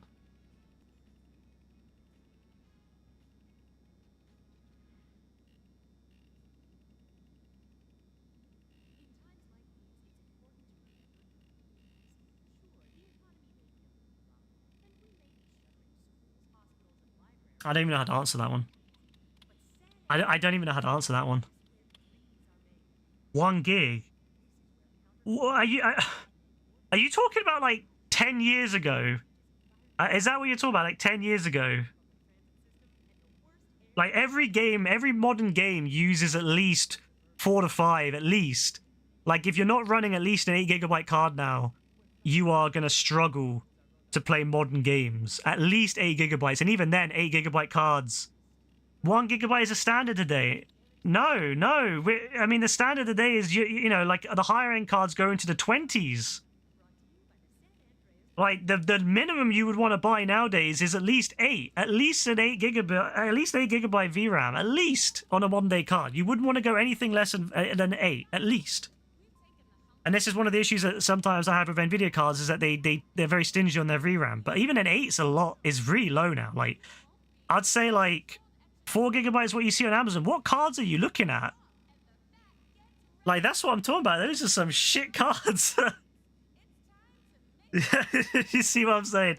Yeah, Brassy, I don't know, man. Like, I guess not everyone's gonna know these things, you know, but like, you gotta learn somewhere. But I mean, that was a mad statement. You don't need more than 512. Like, you know, 10 years ago, even 10 years ago, like Rebecca's graphics card from 2016, 2016-17. We had 8GB. I made sure that she had an option between a 4GB and an 8GB card, and I told her to get the 8GB. Spend the extra $30, get the 8GB, because it will be much more future-proof. And future-proofing's a dumb thing to do on a PC, but it did work, because she's been able to play games that if she had got the 4GB card, she would not have been able to play. She's been able to play games maybe on low graphics, low to medium, but she's able to play a lot more games than she would have been able to play if she got the 4GB card. Nvidia back then was really stingy. Nvidia was always very much like, you know, let's go with like. So this was a big issue. Nvidia did this thing, right? This was really fucked up from Nvidia. Another reason I hate Nvidia. They did a 3.5GB VRAM card, where I think it was like, was it like a gigabyte of it, or maybe even a little bit more, was slower than the rest, which meant that they basically, that card was really, really, really bad. Like it would struggle if it used up the extra bit of VRAM. If it went above the fast VRAM into the slower one, it would slow down and become really, really bad for the game. I don't know why they charged a fortune for these cards. I don't know why they can't put more VRAM in them. You know, why were they so stingy? But yes, a 4070 is 12. Even 12 are, honestly, for a 4070 price, that's pretty shit. Like, they should be looking at least 16 now. It really fucking disgusts me how bad it is. What's a 4060? I think they sell a 4060 16 gigabyte card, but it's like it's really yeah. So you can get a 4060 that has 8 gigabytes, 8 gigabytes, 8 gigabytes. Are they all 8 gigabytes for 4060? No, they for a 4060 Ti they have a 16 gigabyte one. I honestly, at this point, I would say you want to go for at least 16. So anyone who's buying like less than 16 now, at least 12, but probably 16. Like, how are they still selling a 4070 with 12 gigabytes? That's so shit. Like, that is so shit. Like, they shouldn't be selling them that with such a low amount of VRAM.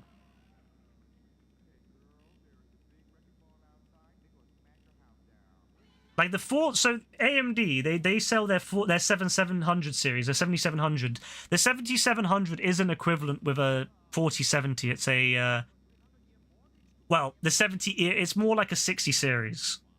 So the fact is that Nvidia is really stingy with their cards, like really fucking stingy.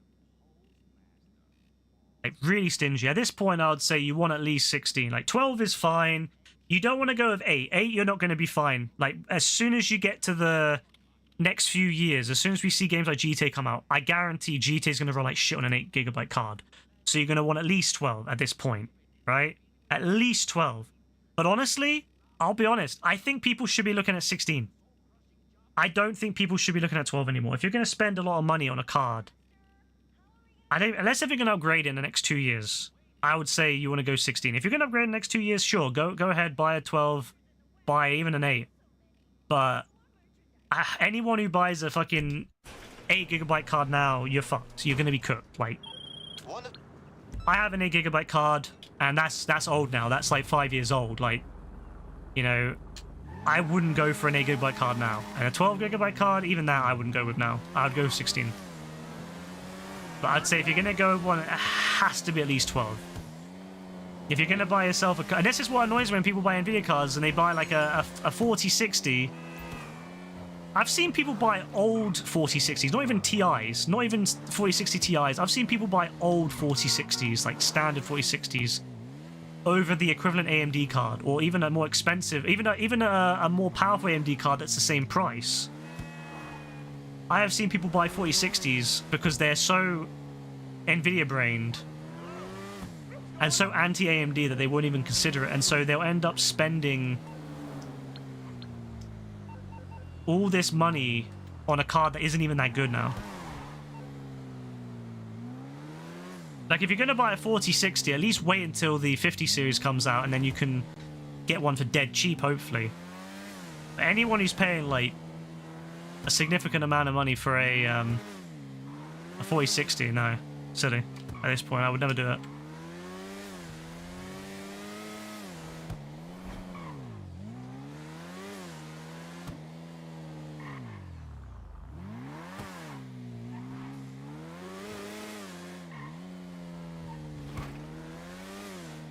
You know what's funny? The last time...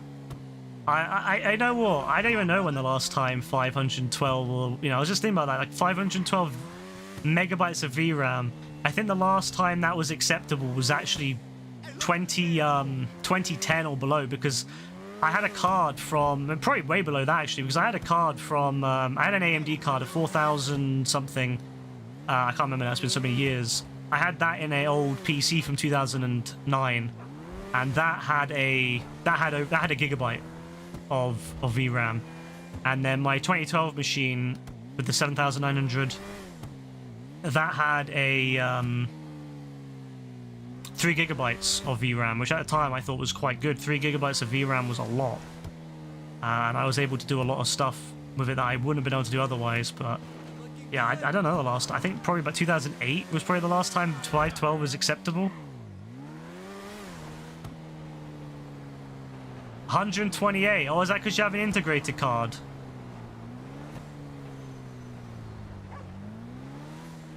GTA 4 actually struggled. Actually, at one point, GTA 4 didn't run on machines with more than 3 gigabytes of, or 2 gigabytes, I think, of VRAM, because it was it didn't recognize cards with more. No, it was at three actually, I think. And so when I first played GTA 4 on this machine, I couldn't run it at first because the graphics card wasn't recognized, basically. GTA 4 would not recognize all the VRAM. And it would just basically think I had nothing. And I had to use a, I had to edit the config files to get that to work. Rockstar did fix it now on the Steam version. So that it can run, I think, up to way more, probably at least. They've probably done it future-proof, so it can do like, you know, 30, 40, 50, 60. Most games now, most companies nowadays future-proof their games. Like, I remember back in the day, a lot of old games would always, they wouldn't pick up any resolution above 1080p, if that. Because they weren't ever designed with like 1080p and above, like 4K, you know, 1440p, 4K. Whereas nowadays, a lot of game developers design their games so that it doesn't matter. The resolution is not like set. It's, you know, flexible. So even if in the future 8K screens come out, you know, 10K, 12K, 15K, 16K, who the fuck knows, the games will still be able to run. So a lot of game developers design their games now so that, you know, future hardware is a little bit more taken into account. There it is. But no, I haven't. I've been running 8GB VRAM on my card for years now. Honestly, my next card will be at least 16. At least 16. I would like to go more, but I'm not spending. Please don't shoot. I'm not spending enough to get a Don't shoot. Come on. 24GB VRAM card. Take it. Take it. But if you're going to be doing lots of AI, you want more VRAM. It's as simple as that. If you're going to be doing AI development, any sort of like AI work, you want as much VRAM as you can possibly get because you can run the model on your graphics card. So if you have 24GB of VRAM, you can run a very big model on your graphics card.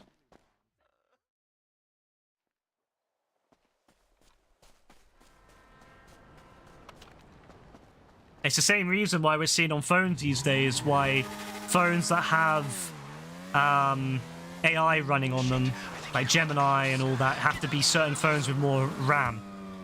Like if you look at the Google Pixel series, for example, they only run Gemini on the full fat Gemini on the Pro phones, the ones that have more RAM to accommodate it.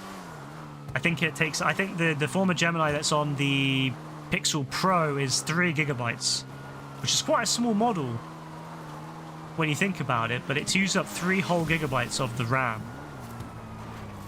This is one of the reasons why I think iPhones are going to be problematic. This is one of the reasons why Apple hasn't put the new Apple AI on the older iPhones, because the older iPhones are really...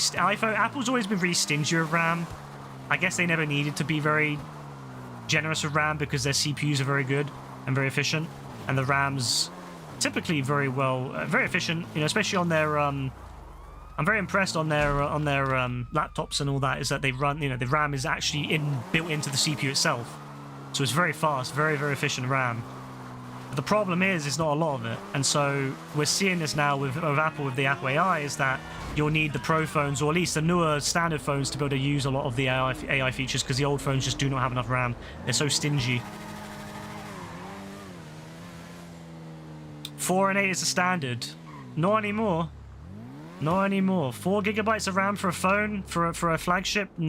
any sort of phone that's going to be using any sort of like AI. No, 4 gigabytes is nowhere near enough. And even 8, I don't see a lot of phones with 8 having any sort of AI like built in. It will have to use server based, because 8 is, and like I said, if you're using a model that's 3 gigabytes, 8 gigabytes of RAM, 3 gigabytes, that leaves 5. The system needs a certain amount for itself, leaving barely anything for applications. You're going to have to see a lot of throttling on the phone, a lot of application killing, to be able to utilize a phone with only 8 gigabytes of RAM in the future. I would imagine flagships will be going 16, at least 16 for a high-end flagship, at least 12 for a lower end. But honestly, some of these Chinese flagships put way more than that in there. Some of these Chinese flagships put in fucking 20 plus. So, or will be 20 plus. So the only phones I see going below that will be base phones, like, you know, standard phones, like the budget series.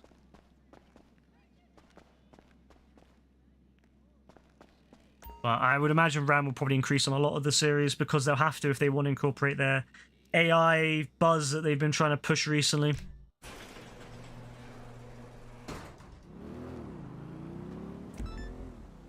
I mean, if every company wants to put AI in all their phones, they're going to have to put more RAM into their phones. It's as simple as that. And Apple's going to have to do it as well. Apple hates doing that, but Apple's going to have to do it. If they want to sell their Apple AI on all their phones in future, every single iPhone's going to have a lot more RAM.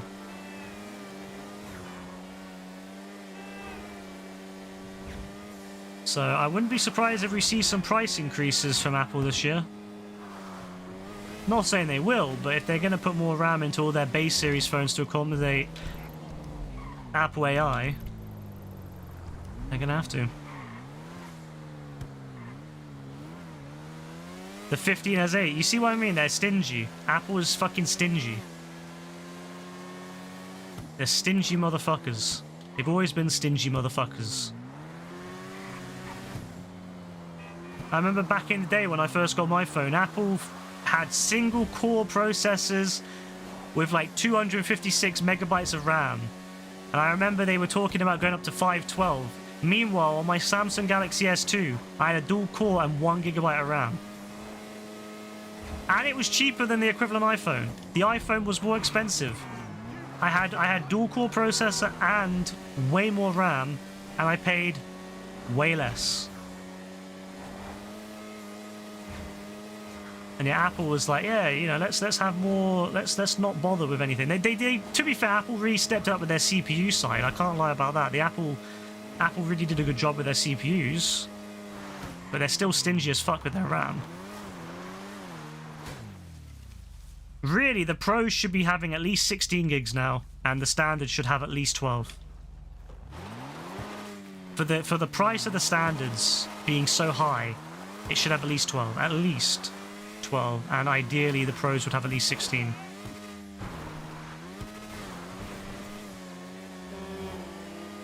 And honestly, I'd say that's even still low. For the prices that Apple charges, I think Apple should be doing way more than that. Maybe even 16 for the Standard and 20 to 24 on the Pro.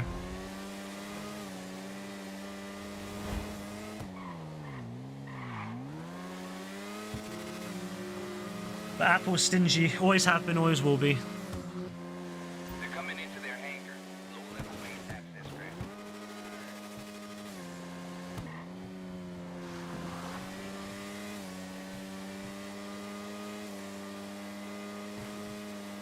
Alright, so we're gonna have to make this place pretty disgusting if we want the LSDS to come through here. Honestly though, all the AI stuff, I don't really give a fuck about it myself. I think it's a load of... I think it's one of those things where a lot of it is just pure hot air, you know? It's just trying to get money, but a lot of it doesn't really amount to much. I think there's some very valuable uses for an assistant that's built with AI. Being able to ask it to, like, you know, write stuff and being able to ask it to, you know, evaluate stuff, look through your stuff to find, you know, things quickly for you. Yeah, I can see a lot of value with that. But a lot of it just doesn't do that. It's just stupid shit like what Google did, where they were like, write a heartfelt letter to my daughter or whatever. Like, bro, if I'm writing a heartfelt letter, I don't want to write a heartfelt letter to my daughter. I want to write an actual letter, like, myself. I'm not going to ask an AI to write a fucking letter to my daughter. Whatever. Like, what a waste of... Like, what a pointless thing. But I feel like a lot of times it's these companies, they don't know what to really do with it. They know they need to be on the AI train, but they don't know what to do with it to really make it useful.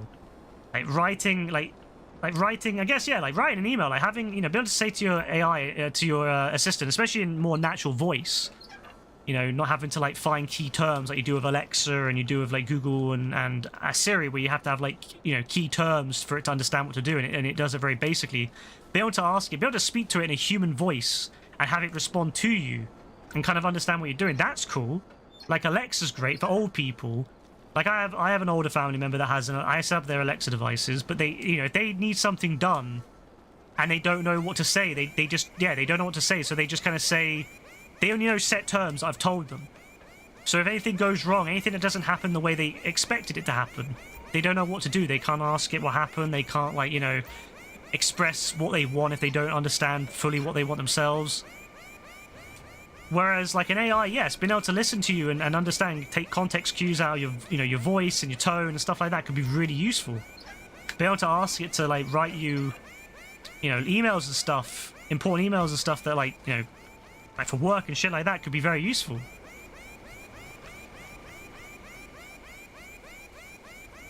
But a lot of it is just stupid. But that's the push they want. Everyone wants AI in their phones because they think it's going to make them money. So I imagine most phones will need to have more RAM so they can have it built in. It's as simple as that.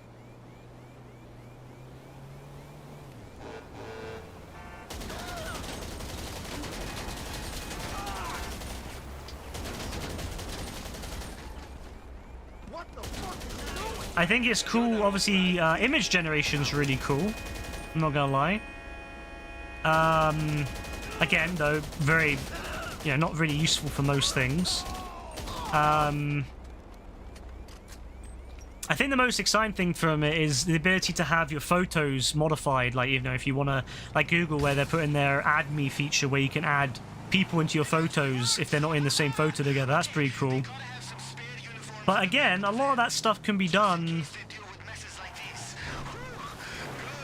You know, they're not really, you know, super important.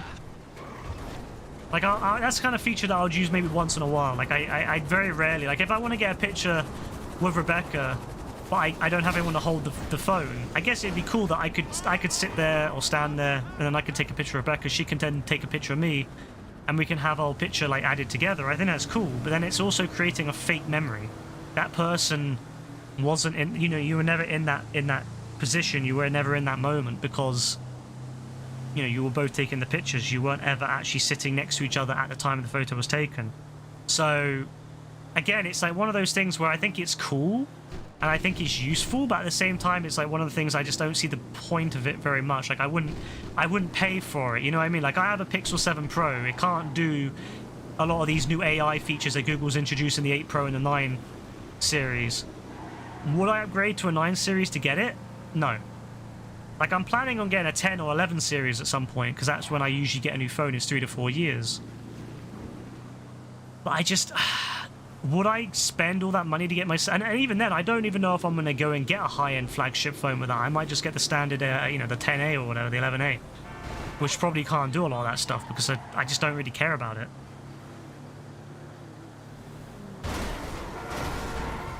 You're not too fond of AI, like recreational users is cool. You think people trying to gas themselves up as proper artists using it are lame as fuck. And I don't think that AI is really like... Anyone who's trying to say they're an artist because they can use AI is a load of bullshit. Like, that's not really, you know, I don't know, anyone who says that is stupid. If someone says like, oh, I like to make AI-generated art, but they don't call themselves an artist, fine. Because you're not really an artist, you're just utilizing commands. I guess you could say you're a command giver, I don't know. But if you want to make AI art, that's cool, I don't give a fuck. But just, yeah, I don't think it's good. I don't think it's cool for them to claim that they're AI artists or artists. If they just do it for fun and like to make it to share for people, I don't really care. If they're trying to sell it though, that's where I'm a little bit more hesitant as well. If they try to like sell it and be like, you know, this is art, it's like, But if they're just doing it for fun and they're just like sharing it with people, I couldn't care less. Like, there are some really like awesome AI art that has been made by people that really refine the commands down. And fair play to those people. Like I love some of the AI art for my favorite games, like Stellaris. I love artwork to do with like sci-fi, and so I love seeing what some of the people have made with sci-fi AI art. But of course, you know, the people that I've liked, they've never said themselves as being AI artists or anything. They just say that they like coming up with stuff because they like it too, and that's fair. I couldn't care less at that point.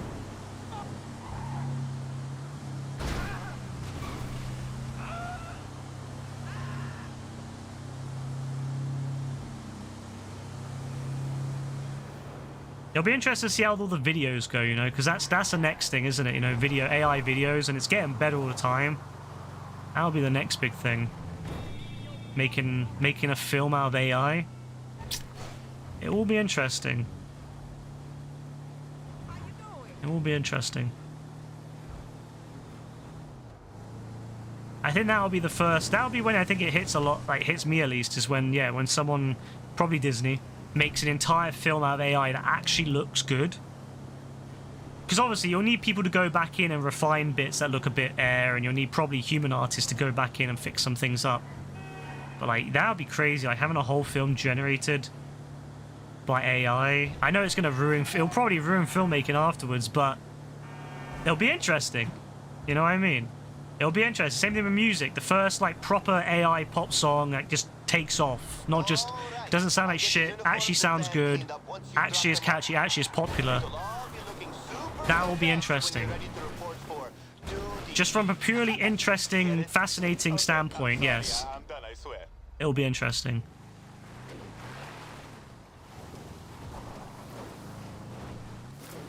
But from an actual standpoint of, you know, the damage it does to the actual art side of things, astronomical. But from a purely fascination standpoint, I'm excited. You know what I mean? It's like there's two parts of me. There's one part that's like, yeah, that's gonna probably damage a lot of things, and then there's a part of me that's like, oh, I just want to see what happens because I think it's interesting. Like the tech side of me is like, oh, that's really cool. But I think at this point, there's no stopping it. You know what I mean? Like we can all scream and kick our feet and all that, but there's no stopping it. Like AI is going to change the world, and you know we can scream and kick, and this is something I see a lot of people online who absolutely hate AI and all that. They scream and kick, and fair enough to them. They're trying to stop it, but I can understand it's not going to work though, because you know companies aren't going to listen to the average person. But for me, it's like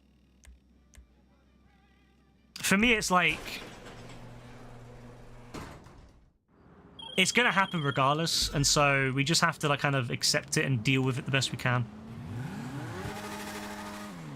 It'd be interesting the same way watching a nuke go off 2 blocks would be interesting, I suppose. I mean, to be fair, that actually would be interesting. Like, I think watching a nuke go off would be very interesting. Of course, you know, you have to protect your eyes, but it would be interesting to see a nuke go off. I'm not gonna lie.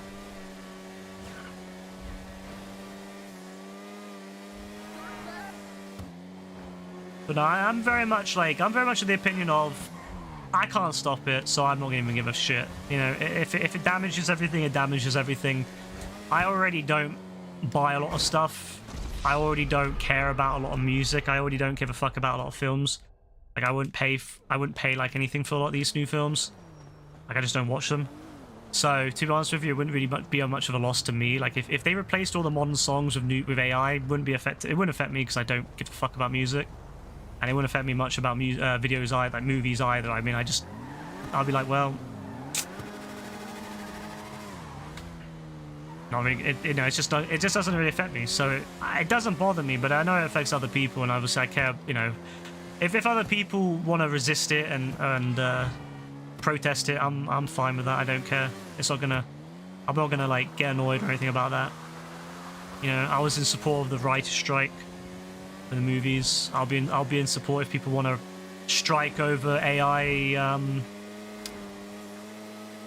AI characters and stuff like that. If they want to strike over that, cool. I'm not gonna get angry about that. But I'm just not gonna be, you know, on the streets demanding. You know, I'm indifferent, I suppose. I think for me, it's more so the people I worry about. Yeah, people losing their jobs, but at the same time, people said, you know, over time, people have lost jobs from AI, and you know, and other things. You know, loads of people, you know, lost jobs because of computers in general. So, is what it is. That's life. You know, the world changes. The world changes, and we have to move on. I mean, at some point, there probably won't be many humans left. I mean, we don't really need humans when you think about it. We could, you know, we could replace humans with just pure machines. See if he's got any other security guys in his phone. And that's something I've really thought about, is like, if we manage to build machines and AI that can replace humans, what's stopping the rich from just getting rid of humans entirely? Like, what's stopping the rich from just either killing all the humans off or sterilizing all the humans, so that'll be the last generation, and there's only a very small population maybe no more than 100,000 people spread around the whole Earth, which is just rich people and their families. Like, what's stopping the future being like that? You know what I mean? Like, that's probably what I'm worried about more than AI taking, you know, ruining films and music and all that. It's more so like, what happens when AI and machinery is so intelligent, so capable, that you don't need the humans to do the jobs anymore? Because, like, in an ideal situation, ideal world, you would just give all humans the ability to chill, right? All humans could just sit back and relax, and then, you know, use our AI to basically be our slaves, right? In an ideal future. But in the future that I can see, it would only be rich people, and all the other humans would be killed off or just sterilized. So, yeah, that's worrying to me. That's my most biggest worry about AI and machinery becoming more intelligent, way more than anything else. That's my biggest worry. Because if if films and music and art goes AI, it's like, at the end of the day, at least we live, right? At least we can live, and people can, like, you know, buy non-AI stuff if they want to. But if rich people don't need us anymore, we're dead. That's it. Or that's it. We're dead. So, you think the only time AI is used in filmmaking is justifies how you use it to eliminate repetitive animations? Oh yeah, like, you know what? There's a lot of things I could see AI being really handy in. Like, think about, I mean, just even from a perspective of time, like, a lot of these new projects take so many years to do, and if you can speed it up using AI in some way, that's really cool. If you can speed it up, reduce repetitive frames and other improvements and stuff. AI could also be really useful in using, like, global illumination and stuff like that. There's a lot of potential AI, but the problem is yeah, like, how do you use it in a way that doesn't harm people? That's the problem. But I think there's a lot of really cool use for AI in the future that will definitely won't just like how computers, you know, once upon a time everyone drew all the artwork, and now a lot of times a lot of, you know, films, a lot of animated films and stuff, they're all made on computers these days, you know. So I suppose people that did like written, like, drawings, like proper drawings, probably would say, well, computers replace me, you know, that's not fair. But I suppose AI could be used in a similar sense to computers, where it's just an additional tool. But yeah, a lot of companies will probably just use it as the whole thing, so, you know, can't really do much about that. I think there's also a lot of potential to bring back. One thing I will say is I really like the use of it, and it depends entirely, obviously, on the person, and I think it obviously is it's up to the person, the actor. But I like the idea that you can bring back actors and actresses for films in a tasteful way, of course. And I think that's really cool. Like, being able to bring back, like, voices and stuff, like, long after the actor dies. I think that some of the actors, I think Darth Vader's actor has signed the rights away to his voice, so that he, you know, Disney can basically use AI to make future Darth Vader voices. And I think that's pretty cool. I know that you can recast and all that, but I don't know. I prefer not to recast myself. I know some people like recast, some people don't. I'm more of a non-recast fan. I don't like recasting if at all possible. I only like it. I only will do it in certain situations where, like, there's no other choice. Like, you know, Jonathan Majors as Kang, for example. If they could recast him, I'd be fine with that. But I'm not a big fan of recasting otherwise. So I prefer the ability to use AI and other techniques to bring back old characters if done well. If done with the permission of the person and the estate, of course. Like, if someone says, yeah, you know what, I'm fine with my likeness being used in AI after my death, and then their family gets residuals and stuff, you know, who am I to, like, who's anyone to say to them, no, fuck you, you don't deserve that, you don't get to make that decision. If someone says, you know what, it's my likeness, it's my performance, I'm okay with it being used, and I'm okay with AI versions of it, then, you know, it's their choice. Their choice.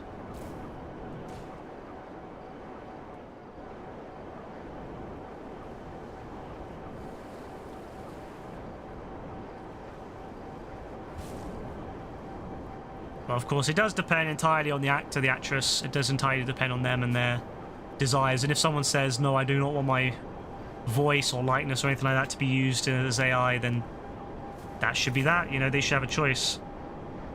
You know, they should have a, you know, it shouldn't be forced on them. It should be a choice, entirely a choice, and up to them. Because it just looks like shit. I mean, at the moment, but you have to think about the long term. Like, at the moment, it doesn't look too great most of the time. But who's to say what it will look like in 20 years? You know what I mean? Like, I mean, you can look at it even just from a sense of like humans like using computers. Look at Toy Story 1 and look at Toy Story 4. I mean, you know, it's just such a huge. I mean, not to say Toy Story ever looked bad, but when you look at some of the old, when you look at some of the characters like Sid, fuck me, that's one ugly motherfucker. So I think, you know, 20 years of difference in human animation and human work. Who's to say AI won't look in 20 years like fucking insane?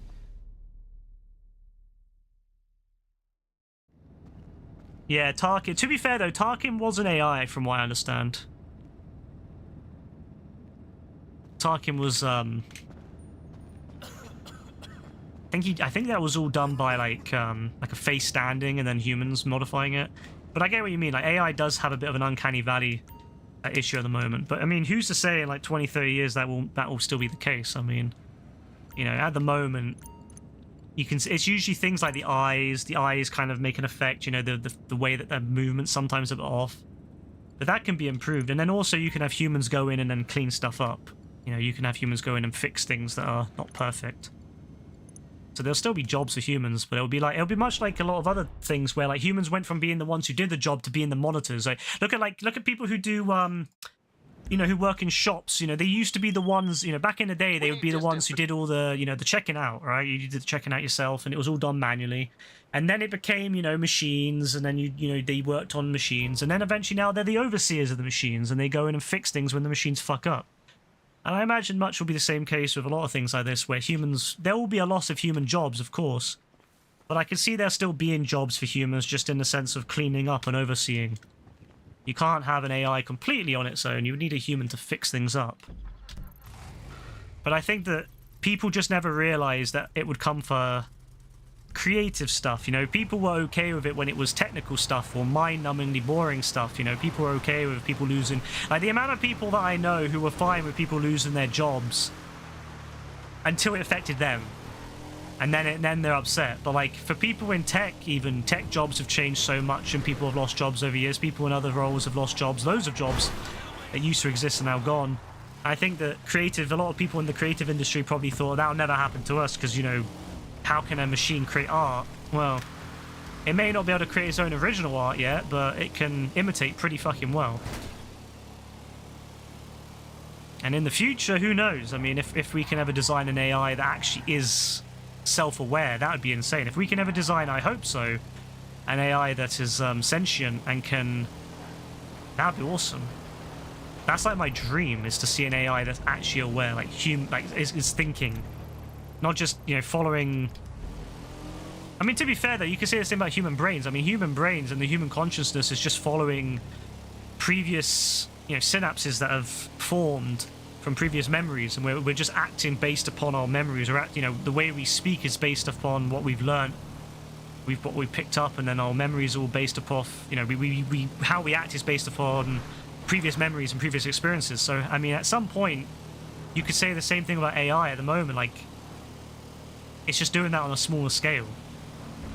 But if it ever gets to the point where it's big enough, perhaps it could become self-aware, and then that opens up a whole new exciting discussion of, well, if we have a self-aware AI, if we have an AI that's sentient and can think and act like a human, and it creates a piece of art, is that art or is that not? You know what I mean? Like, if you had a machine that's not just... that is actually, you know, it's actually like a person, like it's actually a person, and if it was in a human body, it would be considered a person. If that makes a piece of art, if that makes a film, is that AI? Is that like, you know, what we think of AI at the moment, like, or, you know, if it comes up with this, this is what's so exciting about this stuff. I mean, we're decades away from something like that. I mean, yeah, I think it'd be reasonable to be wary of it. I mean, all it would take is one fucking... Yeah, like Skynet, I think, puts a lot of fear into people. I can understand, but it'd be interesting. I mean, I'd hope he'd be benevolent, you know what I mean? But the thing is, my biggest worry is what happens if it goes on the internet and it reads all like 4chan and stuff like that? Like, how does it not end up being, you know, indoctrinated to like Hitler and stuff? You know what I mean? Like, that's my worry. Is like, what happens if I mean, you already know the right wing would do everything they could to indoctrinate it. People like Elon Musk and all that. He would do everything possible if he had something like that to just make it the most far-right shit possible. So again, how would you... Because obviously humans learn based upon things around them, right? So if we had a sentient AI, surely the same thing would be true. It would learn based upon the input, but it would also learn upon, you know, its experiences with the researchers, the people that are, you know, interacting with it. It would learn from that. So if you had a bunch of like far-right fucking scum, if you had like Elon Musk types, yeah, that shit's going to be horrible. That shit's going to grow up like a real scumbag because it's going to be abused, basically, like, hardcore by its parents. Like, hardcore abuse is going to end up most likely growing up to be like them. And like, what do you even do in that situation? So it's scary, but it's interesting, and then it opens up a whole bunch of new, you know, morality, a whole bunch of new morals in there. Like, what is it? Is it an AI? Is it human? If it thinks like a human, can act like a human, is it a human? Is it alive? Like, that's what I don't know. It's a whole bunch of things. Yeah, like if it makes something, it's a like if it makes something that's like themed after someone else's art. Like, you know, like everyone learns from, you know, a lot of people learn from stuff. Like, they'll watch Dragon Ball and then they'll come up with their own art style that's like based off Dragon Ball, but it's very obviously based off Dragon Ball, right? What happens if an AI did that? What happens if you have a self-thinking AI, like a self-aware AI that thinks, and it reads something it likes, like it sees an anime it likes, and then it creates an art style that's just based off that, but is still very similar? You know, and at that point, do you say it's like an AI, like it's just copying like a normal AI does, or... This is the thing. There's so much potential there that I think is really exciting, and it's why I'm really excited for that. Like the discussions that will have to be had about, you know, the different, about what it means to humanity and how it affects humanity is going to be insane. If anyone would create it, it'd be Elon, and if it happens, fuck you. You know what? Elon's becoming more like Avon Hertz. Elon Musk is literally Avon, bro. I can't lie. Avon is literally real Elon, but just not there yet. Like, not you know, like Rockstar guessed it years ahead. Rockstar fucking guessed it. Back when everyone loved Elon Musk, and everyone loved Elon and sucked up to him, Rockstar made him out to be a monster. And I love that. Rockstar fucking knew. So good on Rockstar for that. You know, the thing that I would think, for me, the thing I want to see most in AI, not like, you know, sentient, although I would love to see sentient stuff. For me, I would love to see AI be used in video games for narrative, not like single-player narrative, although I do think there's a bunch of like potential to have it as like side mission it could create like an unlimited potential, or potentially unlimited supply of side missions. But I would love to see it in terms of like online, like GTA Online. The problem with GTA Online, you get a set amount of content and it never changes, it never adapts, it never changes. I would love to see an AI that could like adapt and create new stories on the fly, change the world and adapt the world, you know, depending on what the player base is doing, and, you know, different things in that, to kind of create like an immersive experience. Because, like, yeah, Rockstar doesn't give a fuck about GTA Online. They just kind of do a few DLCs here and there, and then they throw out like an event week. But like, if you had an AI that could react and create like immersive experiences, immersion experiences with like, you know, new stories, side pieces of content, that could be really cool. If there's lots of people going around somewhere doing like crazy shit, affecting how AI reacts could be really cool. Affecting how, like, you know, bringing out more cops, and then maybe, you know, having areas with high crime and stuff like that, just kind of adapting depending on what you're doing. If you're attracting all the cops in one area, maybe like more criminals can come out, like AI criminals can come out and start robbing other areas, kind of thing. Just silly little things like that I think would make the game more immersive, but without, you know, replacing, you know, the human talent, you know? like community managers, literally an AI community manager, a game manager. Like, that's literally the perfect thing for an AI. Because no one at Rockstar wants that job. No one at Rockstar gives a fuck enough to kind of keep up with the meta of the game and try to keep the game interesting. You know, there's no one at Rockstar who's like the Helldivers guy who kind of creates the Helldivers lore that, you know, as it goes. There's no one at Rockstar who gives a fuck like that.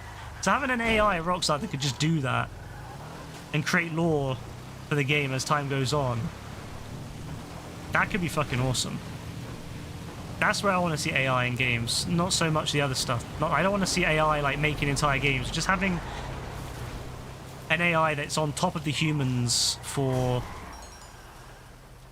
you know, just creative events in the game, I think would be great.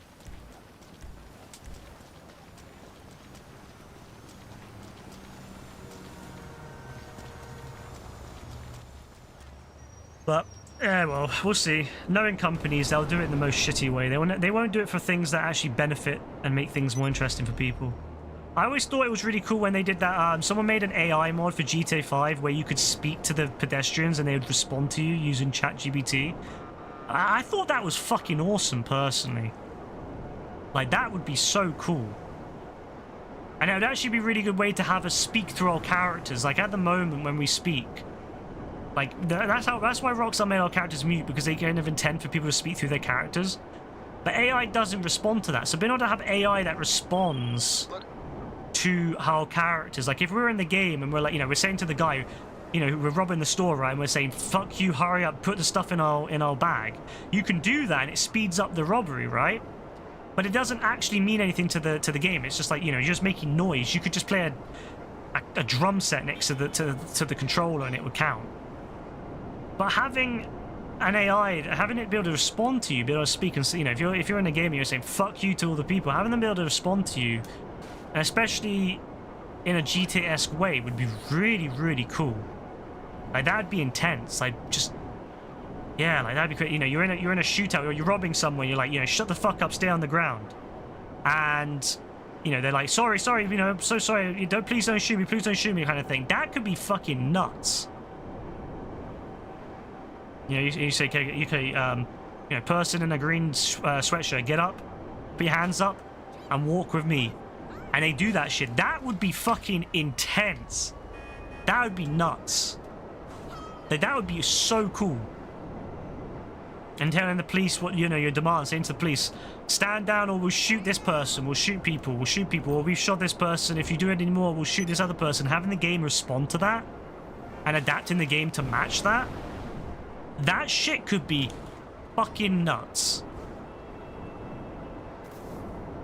And that's where I want to see AI, is the interactivity side of it. I want to be able to interact with the world. At the moment, when you play this game, it's very like shallow. You know, you're driving, you're flying around, but no one in the game is responding to you. Like, no one gives a fuck that I'm flying around with this oppressor, right? What the fuck? Yeah, then that random woman who said, what the fuck? But they'll be able to stop and get out and say, fuck you, you know, get out of the car, I'm taking that car, get the fuck out. Give me your fucking wallet. Shit like that could be amazing. And really make you feel like you're part of the world. Having the AI be able to respond to stuff and being able to like react to what you're doing. Ah, that's crazy. That's where I want to see it. So that's the future for AI for me. As I said, I don't really want developers using it. I don't mind if they use it here and there to improve certain parts of the game, if they, you know, if they want to like have an AI finish, like if they want to generate like parts of the world quickly and then touch it up, that's fine. You know, I'm fine with them using AI tools for that. But I don't really want to see them like, yeah, like change things completely and do everything through AI. But there's certain things I think that would definitely benefit if AI was used more. Coincidentally, Rockstar,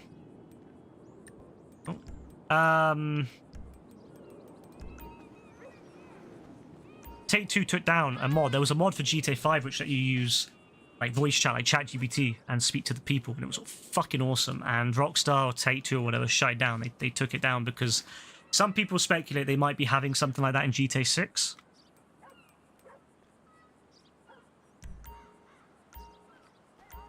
And we'll see. Yeah, if you screw up, you have to restart the whole mission in 4. Yeah. People forget GTA 5 was the first game that really, the first GTA game that really made a lot of that stuff a lot less painful.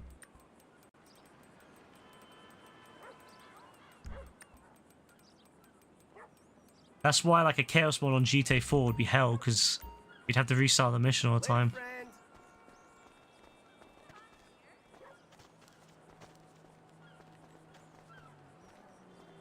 You look amazing. Let's hang out soon. Oh well. Anyway, that's that. I'm done. Tomorrow, I don't know if I'll be on tomorrow. I really don't. I hope so, but it depends on the weather. It depends, because if it's sunny out until late, I'll be out. It was raining today. If it's sunny tomorrow, I'll be out in the garden. I've got a lot more to do, so I need to get it all done. But,